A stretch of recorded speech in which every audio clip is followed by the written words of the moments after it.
You're listening to the Beans and Dice podcast, a podcast about how we game. Hey folks, welcome to the Beans and Dice podcast. I'm Carlos. I'm Rob. I'm Mike. And I'm Wayne. And we're a podcast about how we game, but Thursday nights, you know how it is. It's all about how you game because it is Thursday night live call-in show night. I think it's just Thursday Night Live, like Saturday Night Live, Thursday Night Live. Jazz hands. Yeah, there you go. We are New Year. Woo! This is it. First show of the new year? First show of the new year. Yeah.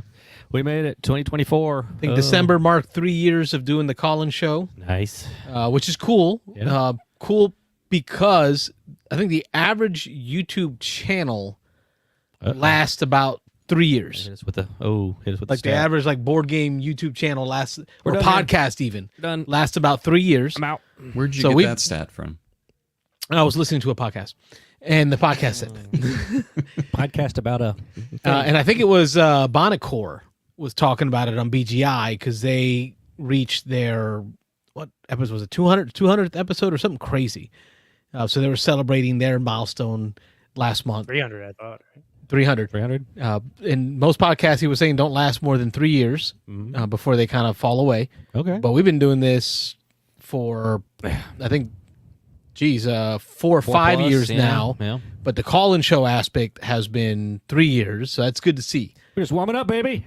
We're just, Just getting going. we're on the backside, just sliding downhill. Downhill slide. Yeah. I still think we're gonna. I know that Mike and I have talked, and that Mitchell will get back to Mitchell too, maybe about restarting the actual, Audio. weekly kind of companion audio podcast. Yeah. Yeah, we'll get we that need going to do probably that, sometime yeah. this month. We'll get that going this month at least. Yeah.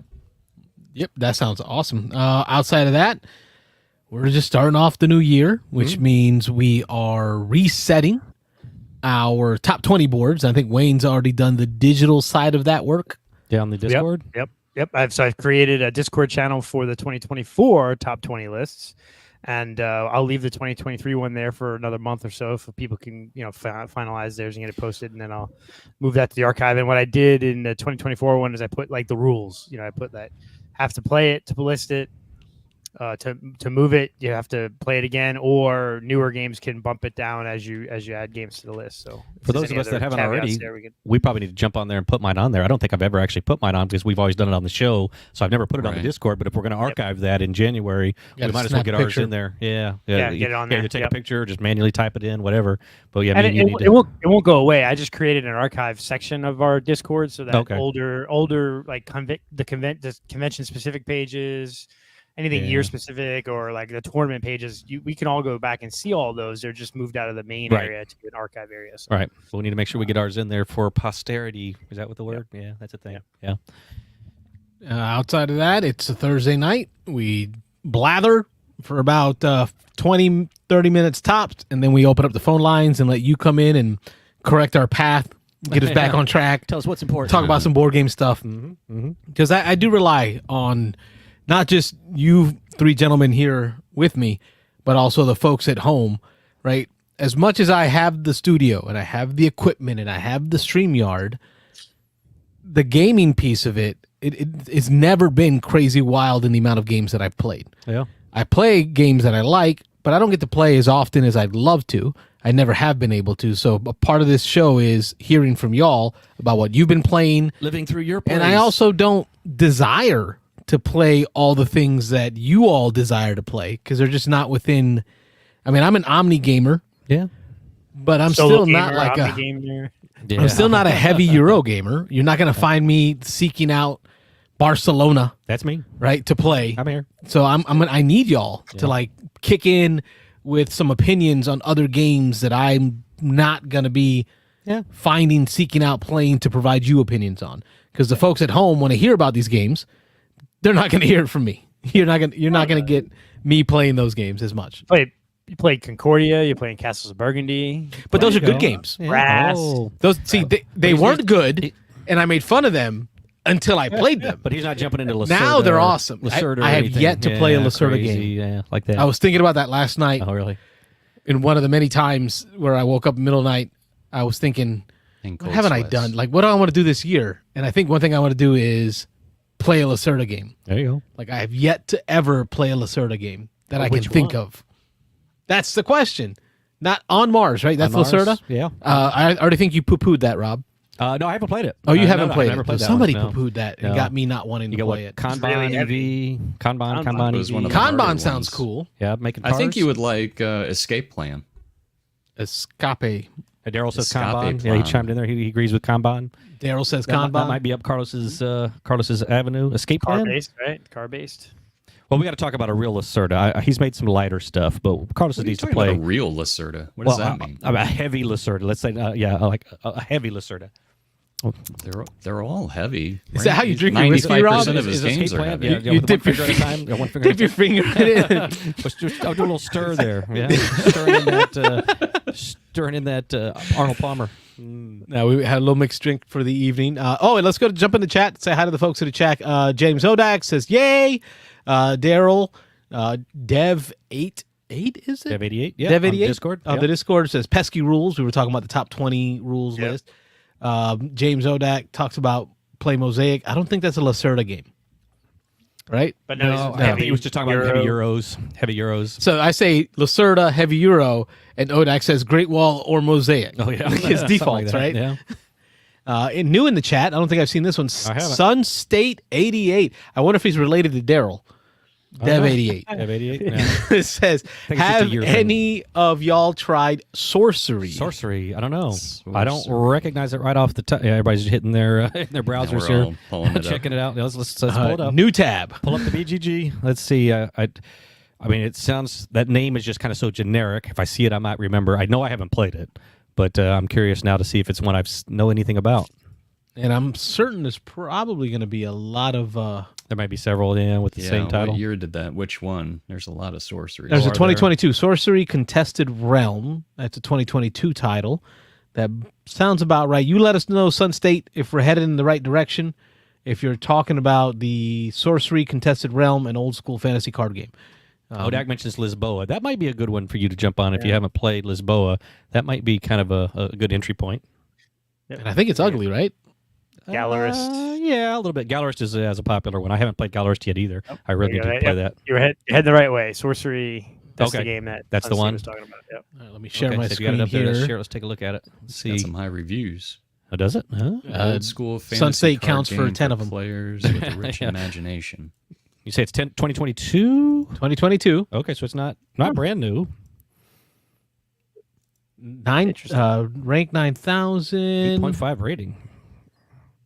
Why do we know? 3.67 on the complexity Okay, scale. so it's got a little complexity. Looks like a lot of cards. This one, I'm not familiar with this one. It looks like a straight up card game. And so the answer would be, oh, that's beautiful art. I see some locations on that last screen, so it looks like maybe battling for locations or something. I'm all about the neoprene. Yeah, Yeah, not familiar with this one. So if Sun State, if you'd like, you can always call in. Once we open up the phone lines at about 9:30, Yeah. the show becomes yours. And if 9:30 you call Eastern. in, you get 10 minutes, and you'll be able to tell us all about it. Yeah. Tell us why we should play it. Educate us on this one. Yeah, I don't. I haven't even heard of it, but an 8.5 rating, a game that's been out more than a year. That's one I would think I should know. So we got Daryl saying Escape Plan is supposed to be a lighter Lacerda. That's what I meant. Not a real Lacerda, but lighter. Yeah, And Wow. I do like Great Wall is always that's all Shodak's answer. Yeah, Yeah. Jim. What's a good family game? Great Wall. Yeah, exactly. Family weight. 2-player game, Great Wall. Party game, Great Wall. Pretty much. So that's one of my goals for the New Year's. Play something that's outside of my Comfort zone. yes. Yeah, there you go. To see what I would think. Yeah. Definitely. Yeah, and you're saying we kind of balance each other out with our tastes and our likes. I know Carlos and I have been gaming together for got to be pushing 20 years now. But even now, I'm the heavy Euro. You're the war game guy. You're the Blood Bowl guy. That kind of stuff. Listen. Say what you want. Oh, yeah. David Thompson. Undaunted? David Thompson. Yeah. Undaunted. Right here on the table. Oh, Undaunted. man. David Love that Thompson. game. Great game. First game he got into? Yeah. Blood Bowl. He said Sorry, it's Can't be right all the time. involuntary right now. Yeah. But Daunted we- is a game I want to play Undaunted this year. That's on my list. I want to play because You I'm haven't played that debating. yet? I haven't played it yet, and I really want to I wish I could find someone to do the Stalingrad campaign with. Mm-hmm. That's what I want. Well, I told you. I'm all about campaigns, and I play that stuff. So All right, let's do it. yeah, if you want to set up something semi-regular, I'm on it. I'm down for it being here on Thursdays. Here on Thursdays, we can't do a 3-player though. No, we don't have to all three play. What? Just rotate through. Yeah. Just rotate through. Just to watch it too. That'd be nice. I want to see what it Record it. How many games would that be? Watch it, record it, play it. Yeah, I don't know. It's like 20-something games, isn't it? Wow. I think.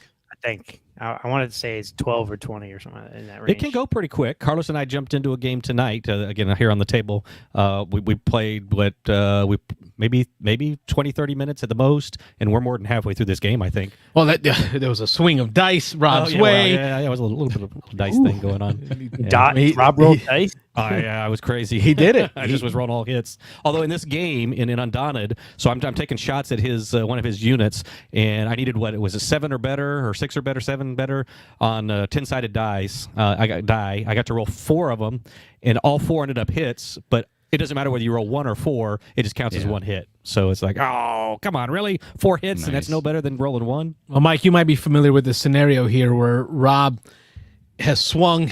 He left his beaches down here, so all those beach areas here he left, and he swung over on the east side up to this 3-point or 2-point objective.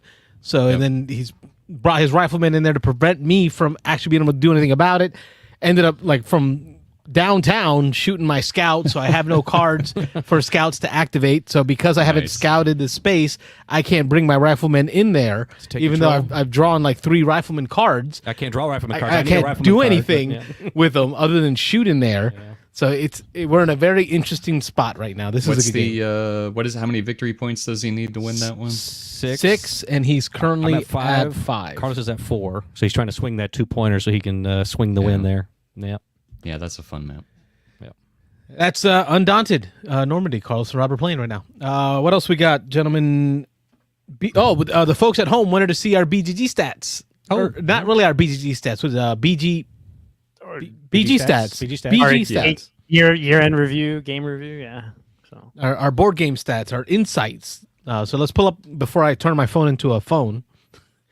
Let me pull up my BG stats. I wish I could find a way to share it. Yeah, I don't know how to do screen share yet. But let's talk about our stats for the year. So if you go to the overview, Rob, then you go. Oh, you didn't use it last year, did you? No, but like I say, it important. I was telling the guys before we started, I had been in a holdout on the BG stats. Like everybody we run into, every convention you go to, everybody's pulling up their BG stats and recording all their plays.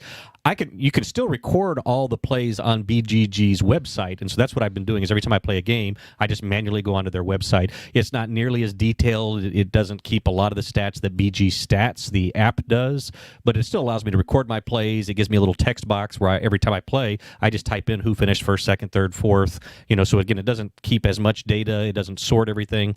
But I finally bit the bullet. January 1st or January 2nd, actually, I went ahead and downloaded and paid for the $5.99 fee for BG stats on my Android here, and it was nice to find out that they do have a button on there. The 2 options you have when you set it up is if you have a BGG handle and you've been recording them, you can download both your collection and your recent plays or your plays into it. And so I pushed the buttons. It took a couple of minutes. It downloaded everything. It looks like it did a pretty good job. Again, mine's not going to be as detailed as these guys. Theirs have all kinds of pie charts and all kinds of stats, but mine just tells me, when I played, what game I played the most, some of those basic stats. So I'll kind of chime in here with a little bit of my high-level stuff, but these guys can really get into it. Anybody who's been using BG stats for their plays, there's depth and layers there of all kinds of stuff you can record, playtime, who you played with, all that kind of stuff. So, all right, let's see. Going to my insights for my BG Stats 2023.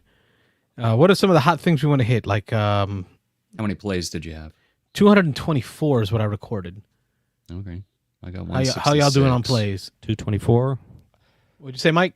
166 for me. Wayne, not counting all the online games. Oh, Wayne doesn't use BG Stats. I don't use BG Stats. How dare you? I know. Sorry. So But do you track your regular plays though? I track my plays, yeah. I don't track.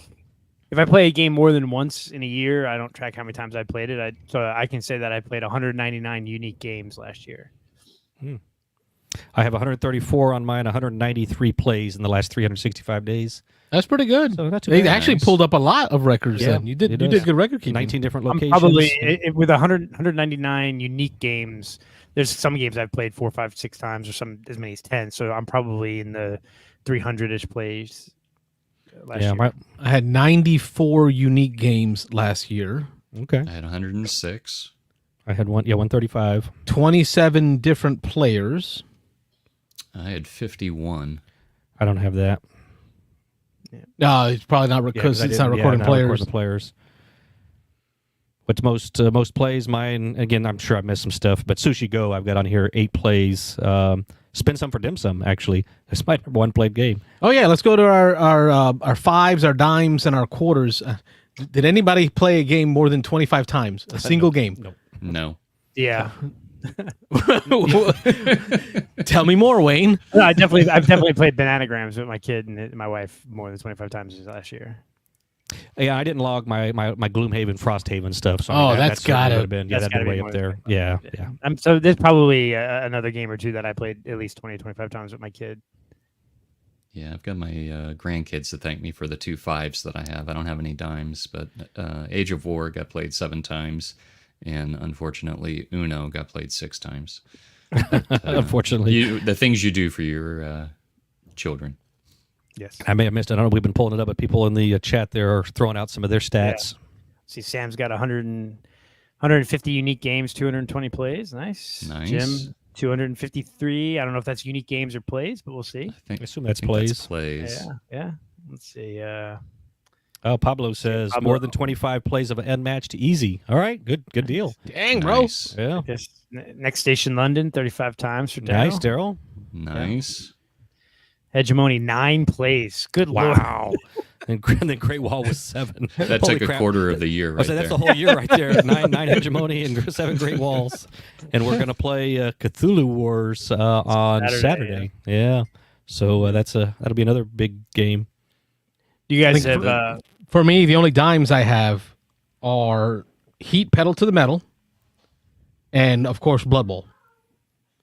Well, yeah, that doesn't count though. That's not a real game. I definitely hit Baron. I definitely played Baron Park and Azul at least 10 times this year.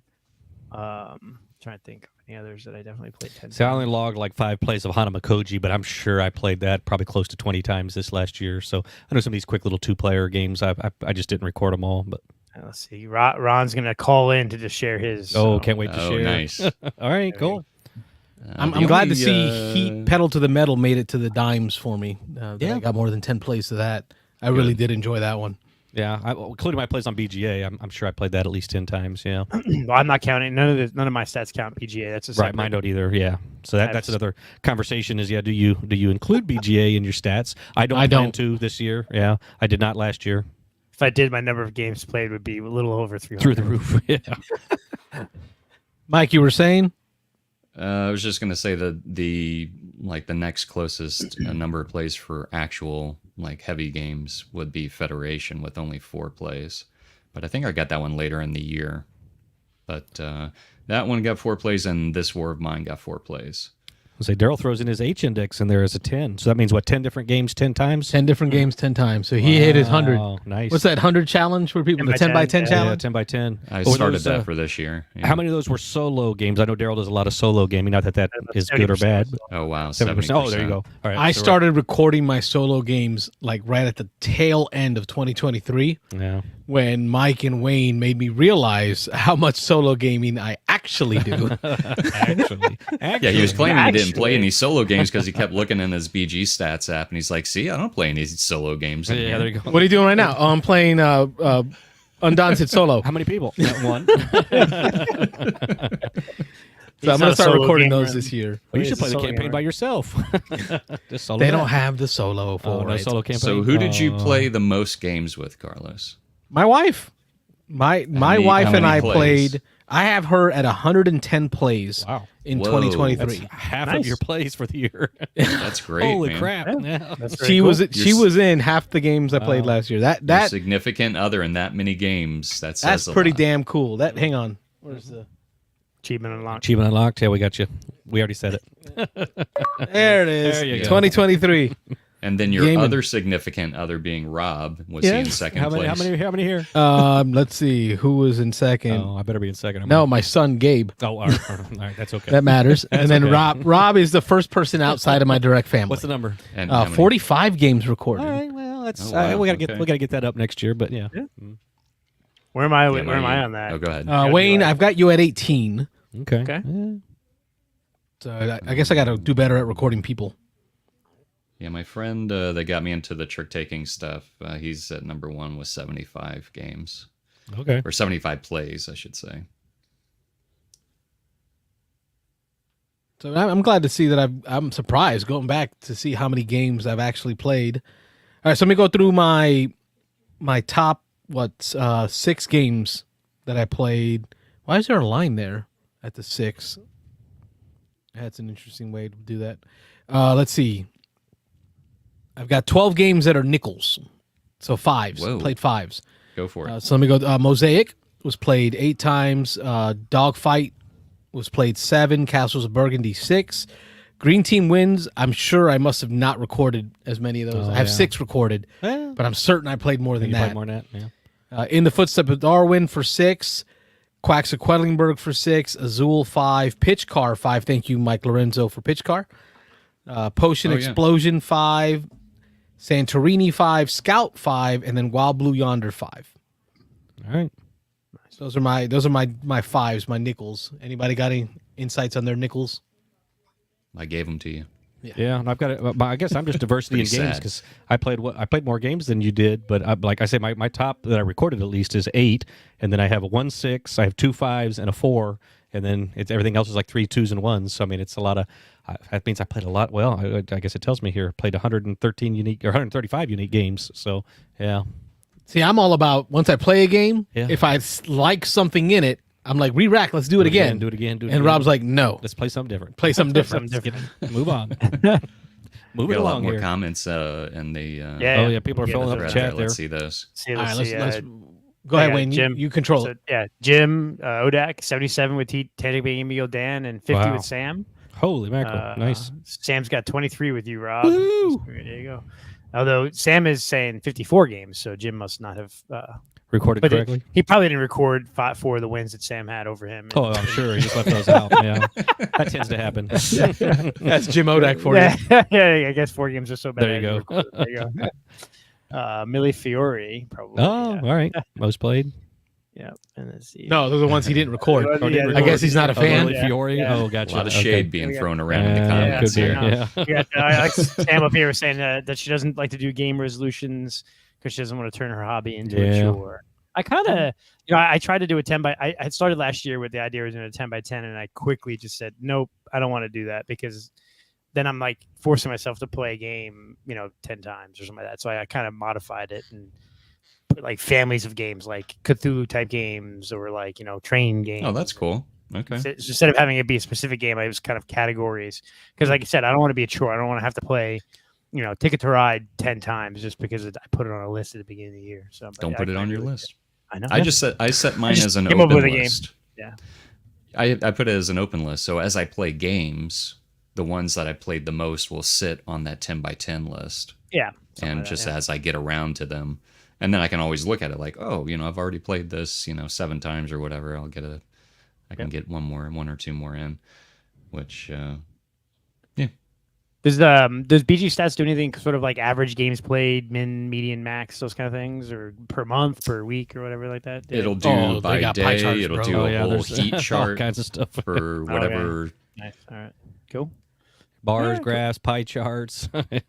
Yeah, it'll I've got similar in Excel. See, a bar chart for months. So you Yeah. can see how many plays each month. Like Yeah. my weakest month was August. Hit the little colored square thing. Why's it got to be colored? Colored square thing. I'm looking around. Oh, you don't see it? Here, like right next to the bar chart. Oh, okay. Right next to the bar chart. That'll give you a whole heat map for the year or whatever. Year I and you have go that. by day. Like I know you can find out like what day of the week you play most games See, on, and It'll and- spit something like that out. Whoa. Oh, that's pretty. Did you pay for like extra? I mean, I paid something. Yeah, I paid all the extras, man. I mean, the developers constantly update the app. It's worth it. I don't have the heat map. That's pretty cool though.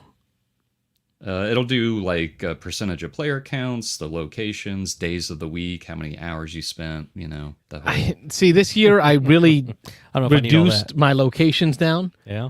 to like convention, restaurant/bar, hotel, home, Armada. Your turn. Like, I got tired of having to add in a new location every time. Oh yeah. So it's like I've got like 5 locations. Wow. It's at a con, it's at a game store, or it's at my house. Okay. Pick one. Yeah. All right. Those are my insights. Anybody else have other insights they want to bring in for their 2023 plays? Anybody in the chat want to ask any questions or other buttons you think we should be pushing for insights gathered? My H index how many is percentage 6. of games Just did say you I win? don't have BG stats, but it's based on the stuff. Win? I don't want to look at that. Oh, I don't Win know that percentage? on. How do you see that? Where I it can- has I the can give you list my of games at the BGG, top. It should say BGA players. stats on that. Yeah. In 2023, it says 21% of own base games played this period. So of the games I own, I only played 21% of them in 2023. I And don't that's think that's a assuming you're- terrible stat. That's not that bad. 1/5 of my collection Got a got big collection. played Yeah. Well, in but 2023. here's the how many games have you not Shut put up. on your BGG list that you Oh, guys yeah. own? Like, when's the last time you updated your collection, buddy? Does it include expansions? Yeah. I add them as I play them. See how that works? Upset percentage. Yeah. Daryl played 72% of his owned games in Wow. 2023. That's impressive. That is an achievement right there, bro. Unless you only own 10 games, but Daryl does not only own 10 games. So I don't know. All right, Wayne, we got to get you on this BG stats so we can Yeah, have a stat off. no, what's the word I'm looking for?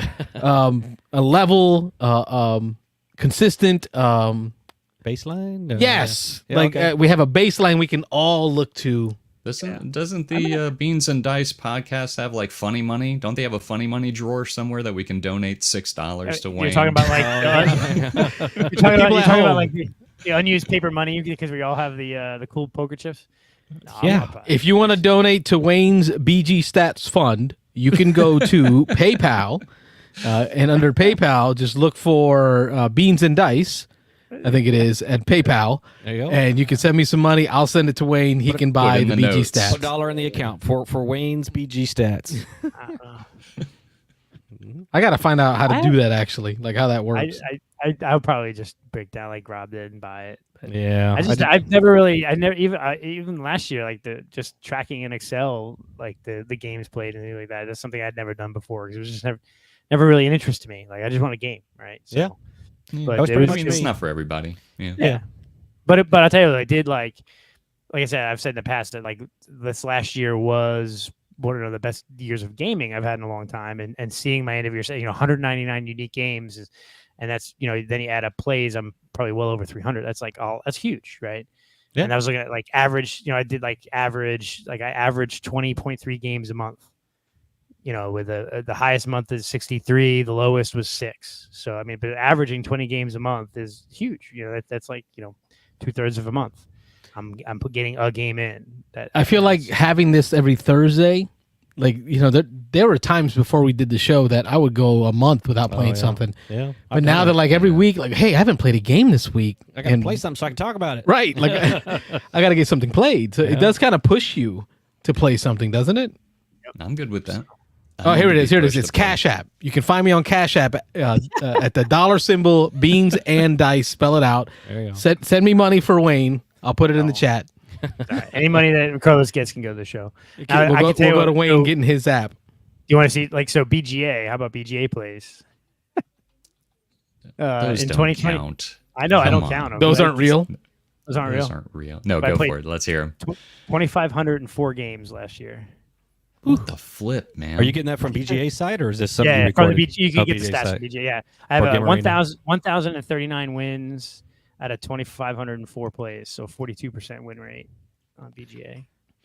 Hit that phone, Carlos. We're going to open up the phone line, so I'm not going to be able to see my app as much, but we are opening up the phones. 813-618-7099 is the number. The phone is on, I think, if I got it right. 813-618-7099 is the number. Call in, ask us about our BG stats, tell us about yours, however you want to do this. Hey, Ron will call and let us know, or we'll try to call and then let us know in the chat if it's not working right. Is that working? Yeah. So I went a little crazy last year on BGA. Yeah, I'd say a little bit. Yeah, I need to get on there and just check mine just to see. I'm nowhere near what you are, but I need to check it out just to see. You can go in there and go to your games, and then you can click on like game history, and you can do by time period. So you can do like by month or by year. Okay, cool. How do I find my win rate? On BG Stats? Yeah, I'll figure it Well, out. it tell you how many games you won, and then you just divide games won by games played. That's your Yeah, there you go. Math? Yeah. It's a math thing. Math is not his first language. No, it's not. Or his third or fourth. Yeah, I think I'm out. that was too hard to figure out. If you go to players, if you go to players and then go to your name, Me? it'll be in the top section. Oh, my total win percentage. So overall, all Do time, you want to hear it? 35%. Oh, That's not too horrible. all those games against your wife help. Not And your kid. Beans and Dice podcast. State your name. Where you calling from? This is Ron from Atlanta. Ron from Atlanta. Hello, Ron. Are you one of the 35 percenters like me? Only win 35% of the games you play? Yeah, that sounds about right. Yeah, it's got about on the number. Well, the show is yours. You got 10 minutes. It's 9:32. Do your thing. Okay, I want to talk about logging board game app play. Okay. So I've been tracking using BG Stats for since 2018. Wow. Okay. Okay. So 132, 153, 2020 was 214. A lot of that was solo plays. 2021, 155 plays. All right. 2022. First year I started recording app plays, 370. Whew. 2023, 369. And I stopped logging games. I think the last game I had logged was somewhere in November. And so, that's for a multitude of reasons. And so I'm like, well, I felt like at first, okay, if I'm playing a game, if I'm spending time thinking about a game and a strategy and all that kind of stuff, that is worth my time logging that play. I'm having second thoughts about it because,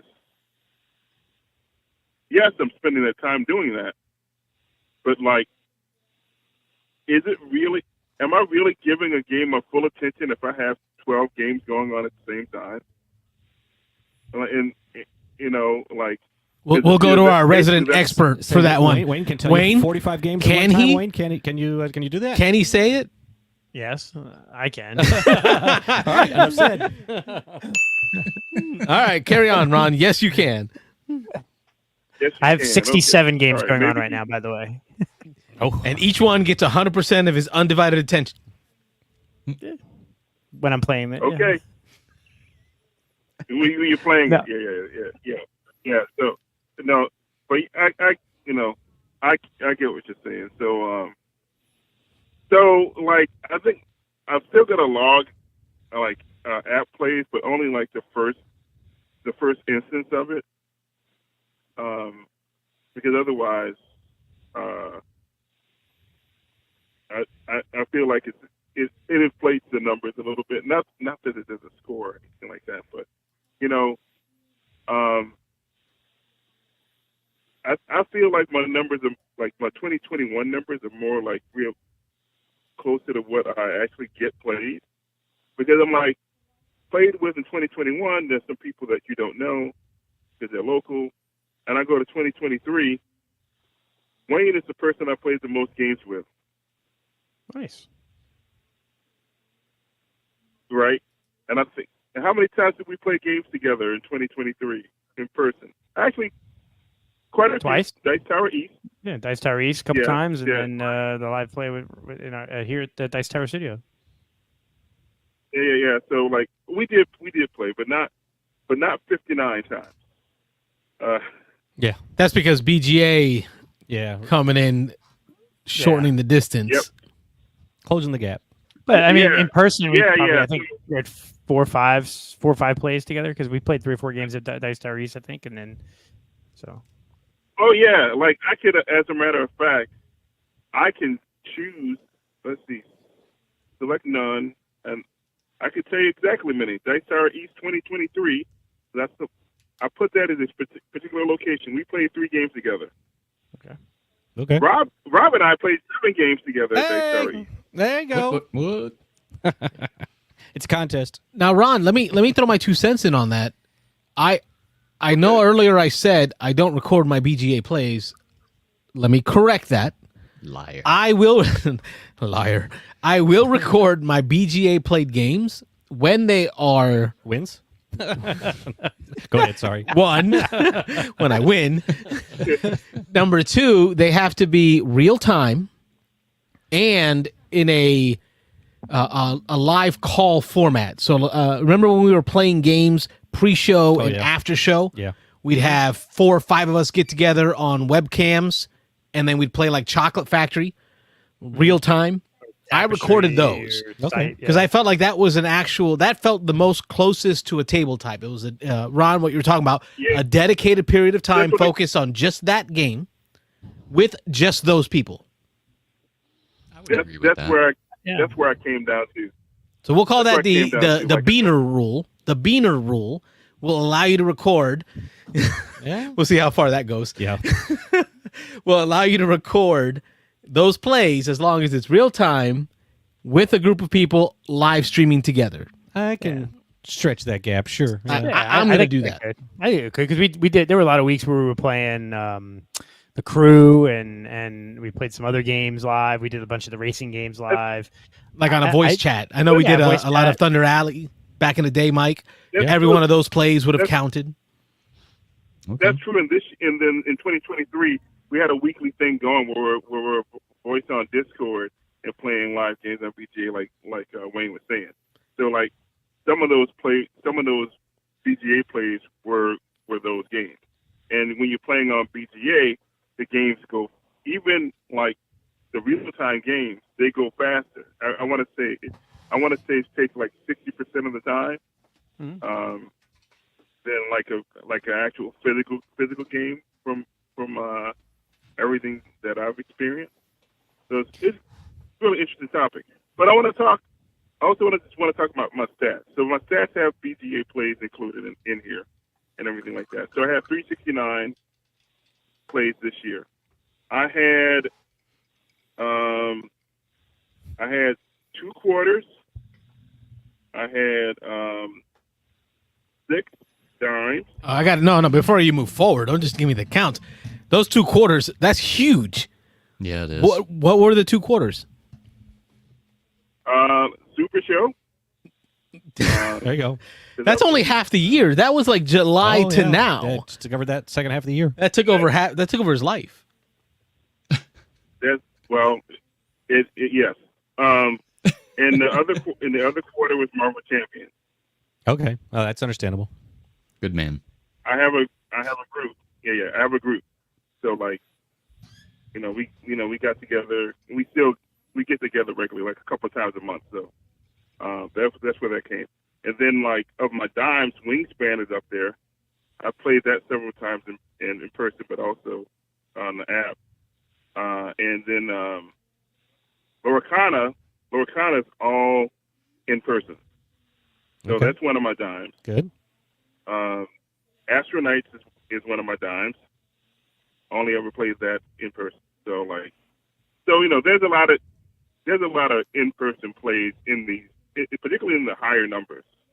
But then there's games like Can't Stop, which I didn't even own a physical copy of until like 3 weeks ago or something like that. So those are all like app plays. Anyway, All right, before we let you go, this was just a. or I don't know if you were wrapping up there. Just one thing I got to ask. Let me just jump on in here. So I'm sure we're going to hit on it a little bit later as well. But I know you are a big fan of the Wingspan. You brought that up many times. Wyrmspan. What do you think? What's your initial? I know we know nothing about the game. Oh well, I can't say nothing. Actually, we do know a little bit about the game. They've released some details, but we know very little about the game right now. But what's your level of excitement for Wyrmspan? Well, I like birds. I like lots of birds. Okay. I like turtles. Yeah. That's exactly what I was thinking. This is not birds. This is a big Birds are birds. beautiful. I like turtles. Birds are beautiful. Some birds are delicious. Yeah. Right? Like, There you Yep. go. yeah. But like dragons are one of my favorite things in the world. Like, So Okay. big D&D nerd. Always love dragons. So give me a dragon themed wingspan, slightly tweaked wingspan, which is what we're getting. And I'm all over it. Because wingspan was a thing that became a thing for me last year. Like that's when I really got the wingspan bug. Okay. So like this game is coming like right on time, I feel.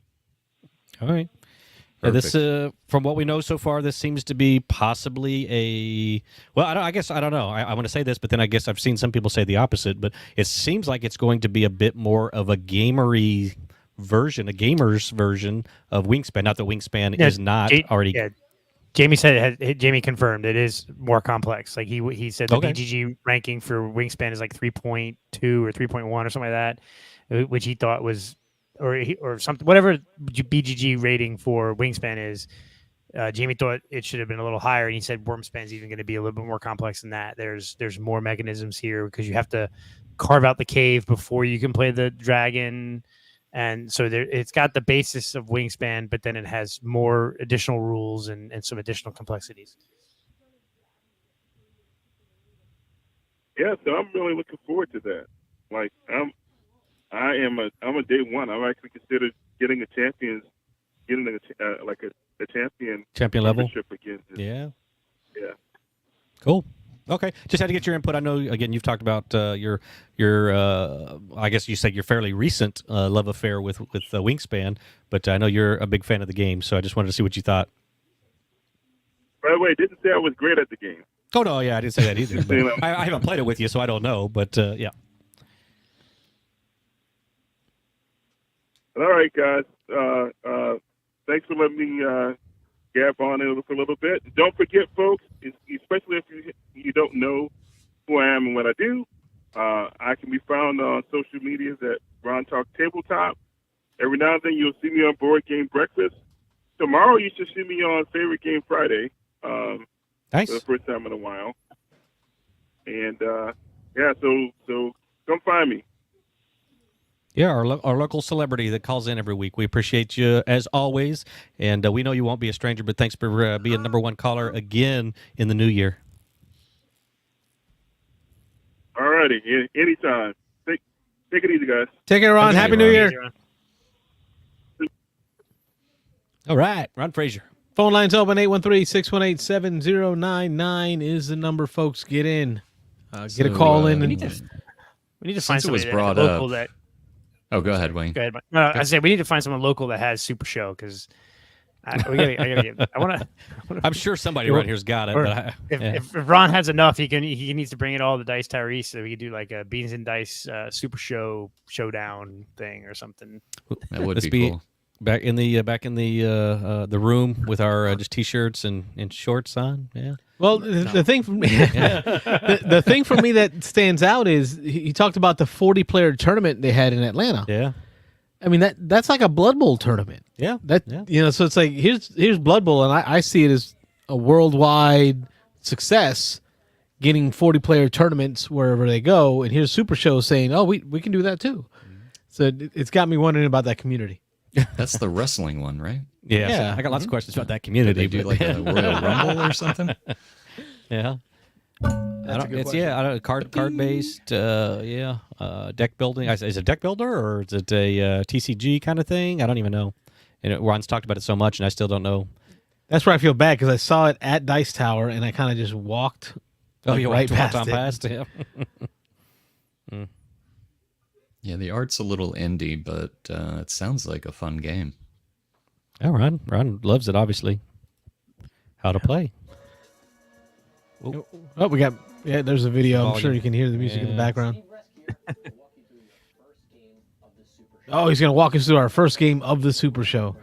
Oh man! All right, there's options there, folks. There's a website. Check it out, Super Show. Go check it out. Yeah, online. It's Ron's jam. Cool. Phone lines are open again. 813-618-7099. Call in. Tell us stuff. Take over the show. Do your thing. Chester Wilson said birds are real. Birds are real. Yeah, This is dragons. Dragons are real. Birds are not real. They're fake. They're surveillance.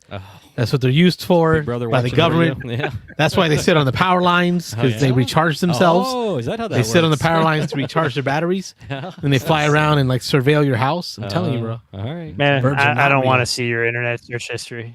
Yeah, I can see the subscribers dropping off as we His speak. browser history. Let me get my tin hat on. I was gonna say, since we brought it up, the Wyrmspan. Bring up the cover of the box there again. Uh-oh. Is Mike's it got me? an observation. Yeah, is it me or? I mean, and is this the final art? I don't know, and I know It this is kind of final goes art. along with the art in the book. Something about this box cover just it rubs me the wrong way, man. I don't care for looks it. weird. At Okay, Mike, all. I will go with you on this conspiracy theory rabbit hole that we started. Conspiracy theory. I'm not saying a conspiracy theory. I'm just saying I don't care for the way it looks. That's The all. moment I saw this box art, which I mean, You thought it I was thought it was fake, April didn't Fool's you? joke. I thought it was had to April look at the Fool's calendar. First thing I did was look at the I do calendar. exactly the same thing. Yeah. Like what year are we in? Is this real? Yeah. I thought it was April 4th. I was like, this is not an April thing, is it? Like Jamie's really messing with us April 1st. Yeah. because it didn't look. It looks. It looks like something somebody just kind of pasted together, doesn't it? That It's a text- different art style from Wingspan, obviously. Well, even but- that text Yeah, and the kind of the different plain artists, font, too. and yeah, it struck me as like, oh, somebody pasted a little bit of this, a little bit of that, kind of threw it in here. Yeah. And I feel like he was trying to go for like a familiar look to the original Wingspan box, but this is not doing anything for me at all. I agree. And I'll be honest, when I saw the cover, I was like, I'm not even interested in this game. But then once I think I saw something about Slow it. down. Yeah. Cut off his anxiety horse. No anxiety. I just saw it. It was just, some games you kind of look at and you're just like, I have no interest in this whatsoever. Pass, yeah. And that's how I felt about this one. But when I saw information about it on Man vs. Meeple, and they started showing like the mechanisms of it, and I was like, oh, okay, well, this actually does look pretty good. But man, Dicebreaker that had a box good art- article about that too. About Yeah, the the box art difference. just poo-poo. what about the tableau art? And I think the tough part is because they're going watercolor. Yeah. It's hard And I to don't- really get like that bright contrast out of it. I agree. And I do like the card art. The few cards that I saw in the video.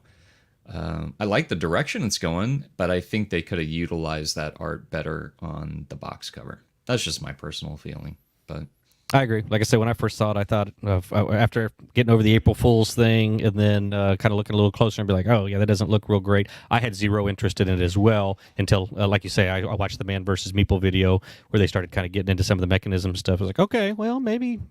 Let's give it a Yeah. shot and see. So, yeah. yeah, Let me see if I can definitely read this. not a first day buy for me.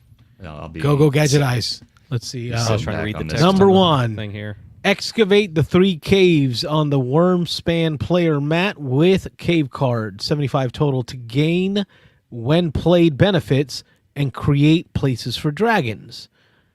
Second step, entice dragons. There's 183 total dragons, which I didn't realize it. I mean, I went through my monsters manual after they said that, and I don't remember there being that many different types of dragons. Oh, yeah. But including tiny hatchlings onto their mat adding You know abilities. the dragons are not real, right, Carlos? Yeah. No, we already established it. They recharge on the power lines. Extending your caves and gaining endgame VP. 3, this is a worker placement part that I liked. Explore your Crimson Cave, Golden Grotto, or Amethyst Abyss to gain benefits unique to that cave and to the dragons living there. Step 4, advance along the Dragons Guild 4 different, 1 per game. So I guess there's going to be like an end game Variability. objective. Yeah. That's 4 different ones. Okay. To gain a variety of benefits, including powerful bonuses each half cycle. And then 5, compete with the other players for end of round goals. Sounds like Wyrmspan. Yep. 10 total tiles, each double-sided. And then 6, Wyrmspan also features a robust Automa solo mode, including a separate rule book of 17 cards and scoring indicators on goal tiles. That's about the most I've seen about this game. Yeah, Man vs. Meeple, kind of went into all that, kind of showed some additional art and some additional. They showed a bunch of the cards, and they showed the caves and the mechanism of moving your little meeple. I don't know if that's worker placement, but you're moving along that track until he lands on the cave, and then when he lands on the cave, you excavate the cave. You can take the card, which gives you a one-time asymmetrical kind of benefit, and then after you do that, you can then start bringing in the dragons. You have to entice the dragons with gold. I guess there's a gold resource, so you have to collect the gold and then place the gold in the caves to attract the dragon or whatever. So, yeah. Chester says they eat gold. Oh, yeah, of course they do. Yeah. Well, we know that. That's real. I thought they just kept it. What about what was the dragon snack in on it. The Hobbit? Didn't he just hold on to all the gold? What was the dragon? in Hobbit? Smog. Smog. There you go. Smaug. Smog. Smog. LA's dragon. Smog. It's interesting. I tell you what, though, like, and I think, yeah, we've talked about it a little on the Discord and kind of pointed out some of the jokes people making, like, what other games, rethemed as ban, or with, the X game, but with dragons. And I thought it was interesting is, Jamie had a post and I just put it in Discord tonight where he, his reaction or his thoughts of the first day after this. He says it's the biggest launch the company's ever had. The first printing is going to have 100,000 copies. Oh, yeah, they're banking a lot on this. Yeah. They're banking on this. Yeah. And like number 3, like in his post, he had like, his number in his thoughts. And then number 3 was like not worrying about the naysayers and the negativity and, not even bothering it. People are entitled to their opinion, but, he expected people to talk about it being a cash grab or a, just a retheme or whatever. And I think he's really trying to hammer that he doesn't think this is a retheme or just a cash, obviously not a cash grab, but obviously it's cash grab. He wants to make money, right? But he's not viewing it as just a retheme. It's a game in the Wyrmspan universe. And what's funny is I don't remember, I've seen, there's been a lot of negativity like on social media, right? Facebook or various things. I don't think people didn't get that crazy about Dune Imperium's new version or Brass Birmingham or like other games that came out that were similar. I mean, like Azul has done this a lot, right? And how many other games have had, King Domino has 3 or 4 different versions and King of Tokyo and those are lighter games I get, but like it just seems like there's a larger amount of negativity about this than there are or have been about other games that are just sort of newer versions or modified versions of older games. And I wonder if it's partly because of Jamie's own success that you get these people who want to be negative just for being negative. And I don't know. So that was just something that Bingo. Yeah, I think it's partially that, and I think it may go back to like the conversation that we've had in the past more than once, where we kind of hold Jamie to a higher standard. Yeah. So we're probably a little more critical about what he does, whether it's justified or not. In the back of my mind, I probably am a little more critical of what he does, only because I want him to succeed even more than where he is currently. Mm-hmm. I love great games. Why, I don't give a crap if it's a cash grab or whatever. If it's a great game, who cares? I'll play it. But you gotta admit, like Jamie himself, and like anything that they put out, brings out the meme game so strong. Like, what are the games bring out that strong meme anti-game? You know what I'm saying? Yeah. Like, he's got to be proud of that. Like, Jamie, listen, brother, all the hate that the folks are giving you at home, like, you should be proud of that. Like, the fact that you elicit that much emotion, that you've made it, brother. You've made it. Yeah, Scythe absolutely. fan. You know, all these different memes that they're doing. Was it somebody even had a contest for throw the word dragon in there. You know? Yeah. In our Discord. We even joked about it. Yeah, we joked about it in our Discord. Yeah. Yeah. But it's Be interesting. So proud. in his blog post, he talked about the Stonemaier Games website has had over 200,000 views since the announcement yesterday morning. Yeah. The first English printing of Wyrmspan will have 100,000 units. The teaser trailer for Wyrmspan is 110,000 views, and over 11,000 people have signed up for updates on launch notification. So I mean, that's Good for him. that's some hype, man. That's some hype on this, and like, And the funny thing is he also released the pre-orders for the updated factions on Tapestry. Tapestry. I yeah. don't see anybody talking about that. Yeah. No. Oh, and that was interesting. Is like he was pretty honest. Somebody asked when will these updated, factions be in the base game of Tapestry? And he said, if you want to have the updated factions in your game of Tapestry, then you have to wait till 2025 to buy it. Because he said, Nice. he's like, Probably we're gonna who we're gonna cares? sell through our current, Absolutely. stock. And then in future printings, that'll just be integrated. So I think it's whatever it is, But it was good. But then he brought up a point of like, hey, you could buy just this faction pack, and you would have all the factions, and you don't even have to buy the expansions. So you would be able to use the factions from the expansions without buying them if you wanted to. So it's kind of cool. I like it. I'm looking.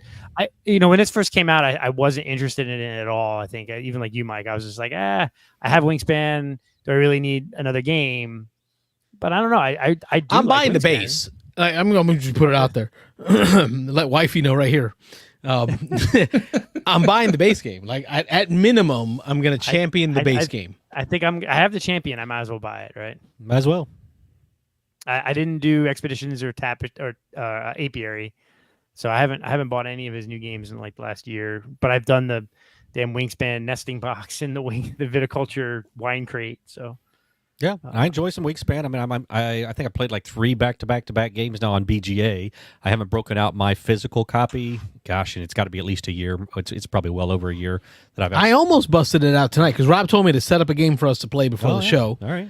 And I was like, with the Wyrmspan, maybe we should play a little bit of Wingspan, kind of get in that mode. Like, you're right, Rob. Like, just the fact that Wyrmspan has been announced, it's got me desiring to play Wingspan. Yep. Yeah, and I gotta get my the nesting box broken out. I put everything in there. Oh, yeah. It hasn't come out since. So there you go. And I was just going to say rid of that my nesting box. so there's that whole question about then how much more. So I like some Wingspan. I do consider myself kind of on the heavier side of as a gamer. So I don't know. Yeah, I mean if this is a heavier, more complex, a little more going on, I think I enjoy the place that Wingspan has in my collection because I've introduced not a whole lot of people, but at least 5, 6, 7 people, newer gamers to Wingspan, and it's gone over well. It's light enough. It's got enough going on that it can be a gamer's game. It's light enough that you can introduce some people to it. I know my mom; she's a very light gamer, and it was a little much for her the first play, but we played it again, and she did well the second time. But if this is a heavier kind of pardon the a gamery version, a more gamer's game version of it, I'm all for it. So I'll play Carlos's copy. Oh, sounds like Rob. He's back. you have your gift cards, or Christmas, folks, man. hey, you drop in the chat. Throw in, $50 into the cash app, wow. Beans and Dice. Sponsor We'll buy Rob a copy. We'll buy Rob his Wyrmspan. very own copy of there you go. Wyrmspan. Yeah. That's how we. long as I'm not. somebody in the group has it, I'm 2024. good. I'm not going to be afraid to shill anymore for the You're show. gonna go. You're gonna try to. We're going to shill for the show. Yeah. If the folks have said it before, they want to find ways to support. Buy Rob a copy of Wyrmspan. Yeah. All right. There you go. There you go, folks. That's how you can support. Dollar Pay symbol from Beans and StreamYard. Dice on Cash App. Next, you'll be doing Kickstarters, and I mean, Oh yeah. Patreon. Not a paid promotion. Yeah. Not a paid promotion for Wyrmspan. No, we put a lot into the show. I'm waiting. I'm 50-50 on whether I'm going to get Wyrmspan, but I want to see more of it because he's going to be doing design diaries over the next 2 weeks. Yeah. So we'll see. Pre-order will come out. I think I've got enough information in that 1 6-panel thing I read. You got enough? Yeah. That was sufficient. I'm always That's 6 panels that I read before I buy. So yeah, I've always got to play a game a couple times first. So and you know, at the end of the day, let's just I don't know. The FTC requires that we say it. You know, Jamie has sponsored the show at times. Yeah. He has provided games. He's provided funds for the show. So we do have an affinity for Jamie as a person. Sure. And his company. Yeah, we've met the guy several times. We had tacos on his not his porch, but we've had tacos with Jamie outside. Yeah, Beans and Dice Podcast. State your name. Where are you calling from? Yeah, it's Aaron from Columbus, Ohio. How we doing? You did promise us a phone call. There we go. And you committed. My man, how are you? Merry Christmas. Happy New Year. Aaron from Ohio. I'm good. Sounds like you guys are good. I was going to call in after Ron, but you guys got talking about Wyrmspan, so I thought I'd let that play out for a little bit. All right, let me pause. I'm going to take away. We'll reset your 10 minutes in a second here. We got to put out a disclaimer or a public service announcement here. I know what he's going to say. All right, he's queuing up the music. He's queuing up the music. Hold on. Uh-oh. All right, folks, listen. Don't be like Aaron. Yeah. If you're hearing great conversation, we love that. But we talk all the time. The show is about you. Interrupt. Call in. Tell us what you're thinking about. Yeah, we'll pick up with our crap later. That's okay. Anyway, back to Aaron. Well, I appreciate it. It was a great conversation, so I'm glad I held out. But I'll make sure to call in a little earlier next time. We appreciate it. No, it's I think Carlos has mentioned a couple of times. You know, life has changed for me over the last couple of years. So with a kid and full-time job that we all have, I play a lot less games. But over the last 3 weeks, I've probably played more in the last 3 weeks than I have all of the previous, the 2023. So, awesome. Awesome. Got a lot of games played, a few new ones, a lot of new ones coming in that aren't getting played. But I got to play 4 of my top. All right. Well, I got my Kindle Scribe here and my handy dandy pen, and I'm ready to write down what Aaron from Columbus, Ohio, has played in the last 2 to 3 weeks. Because I'm going to put this in the show notes.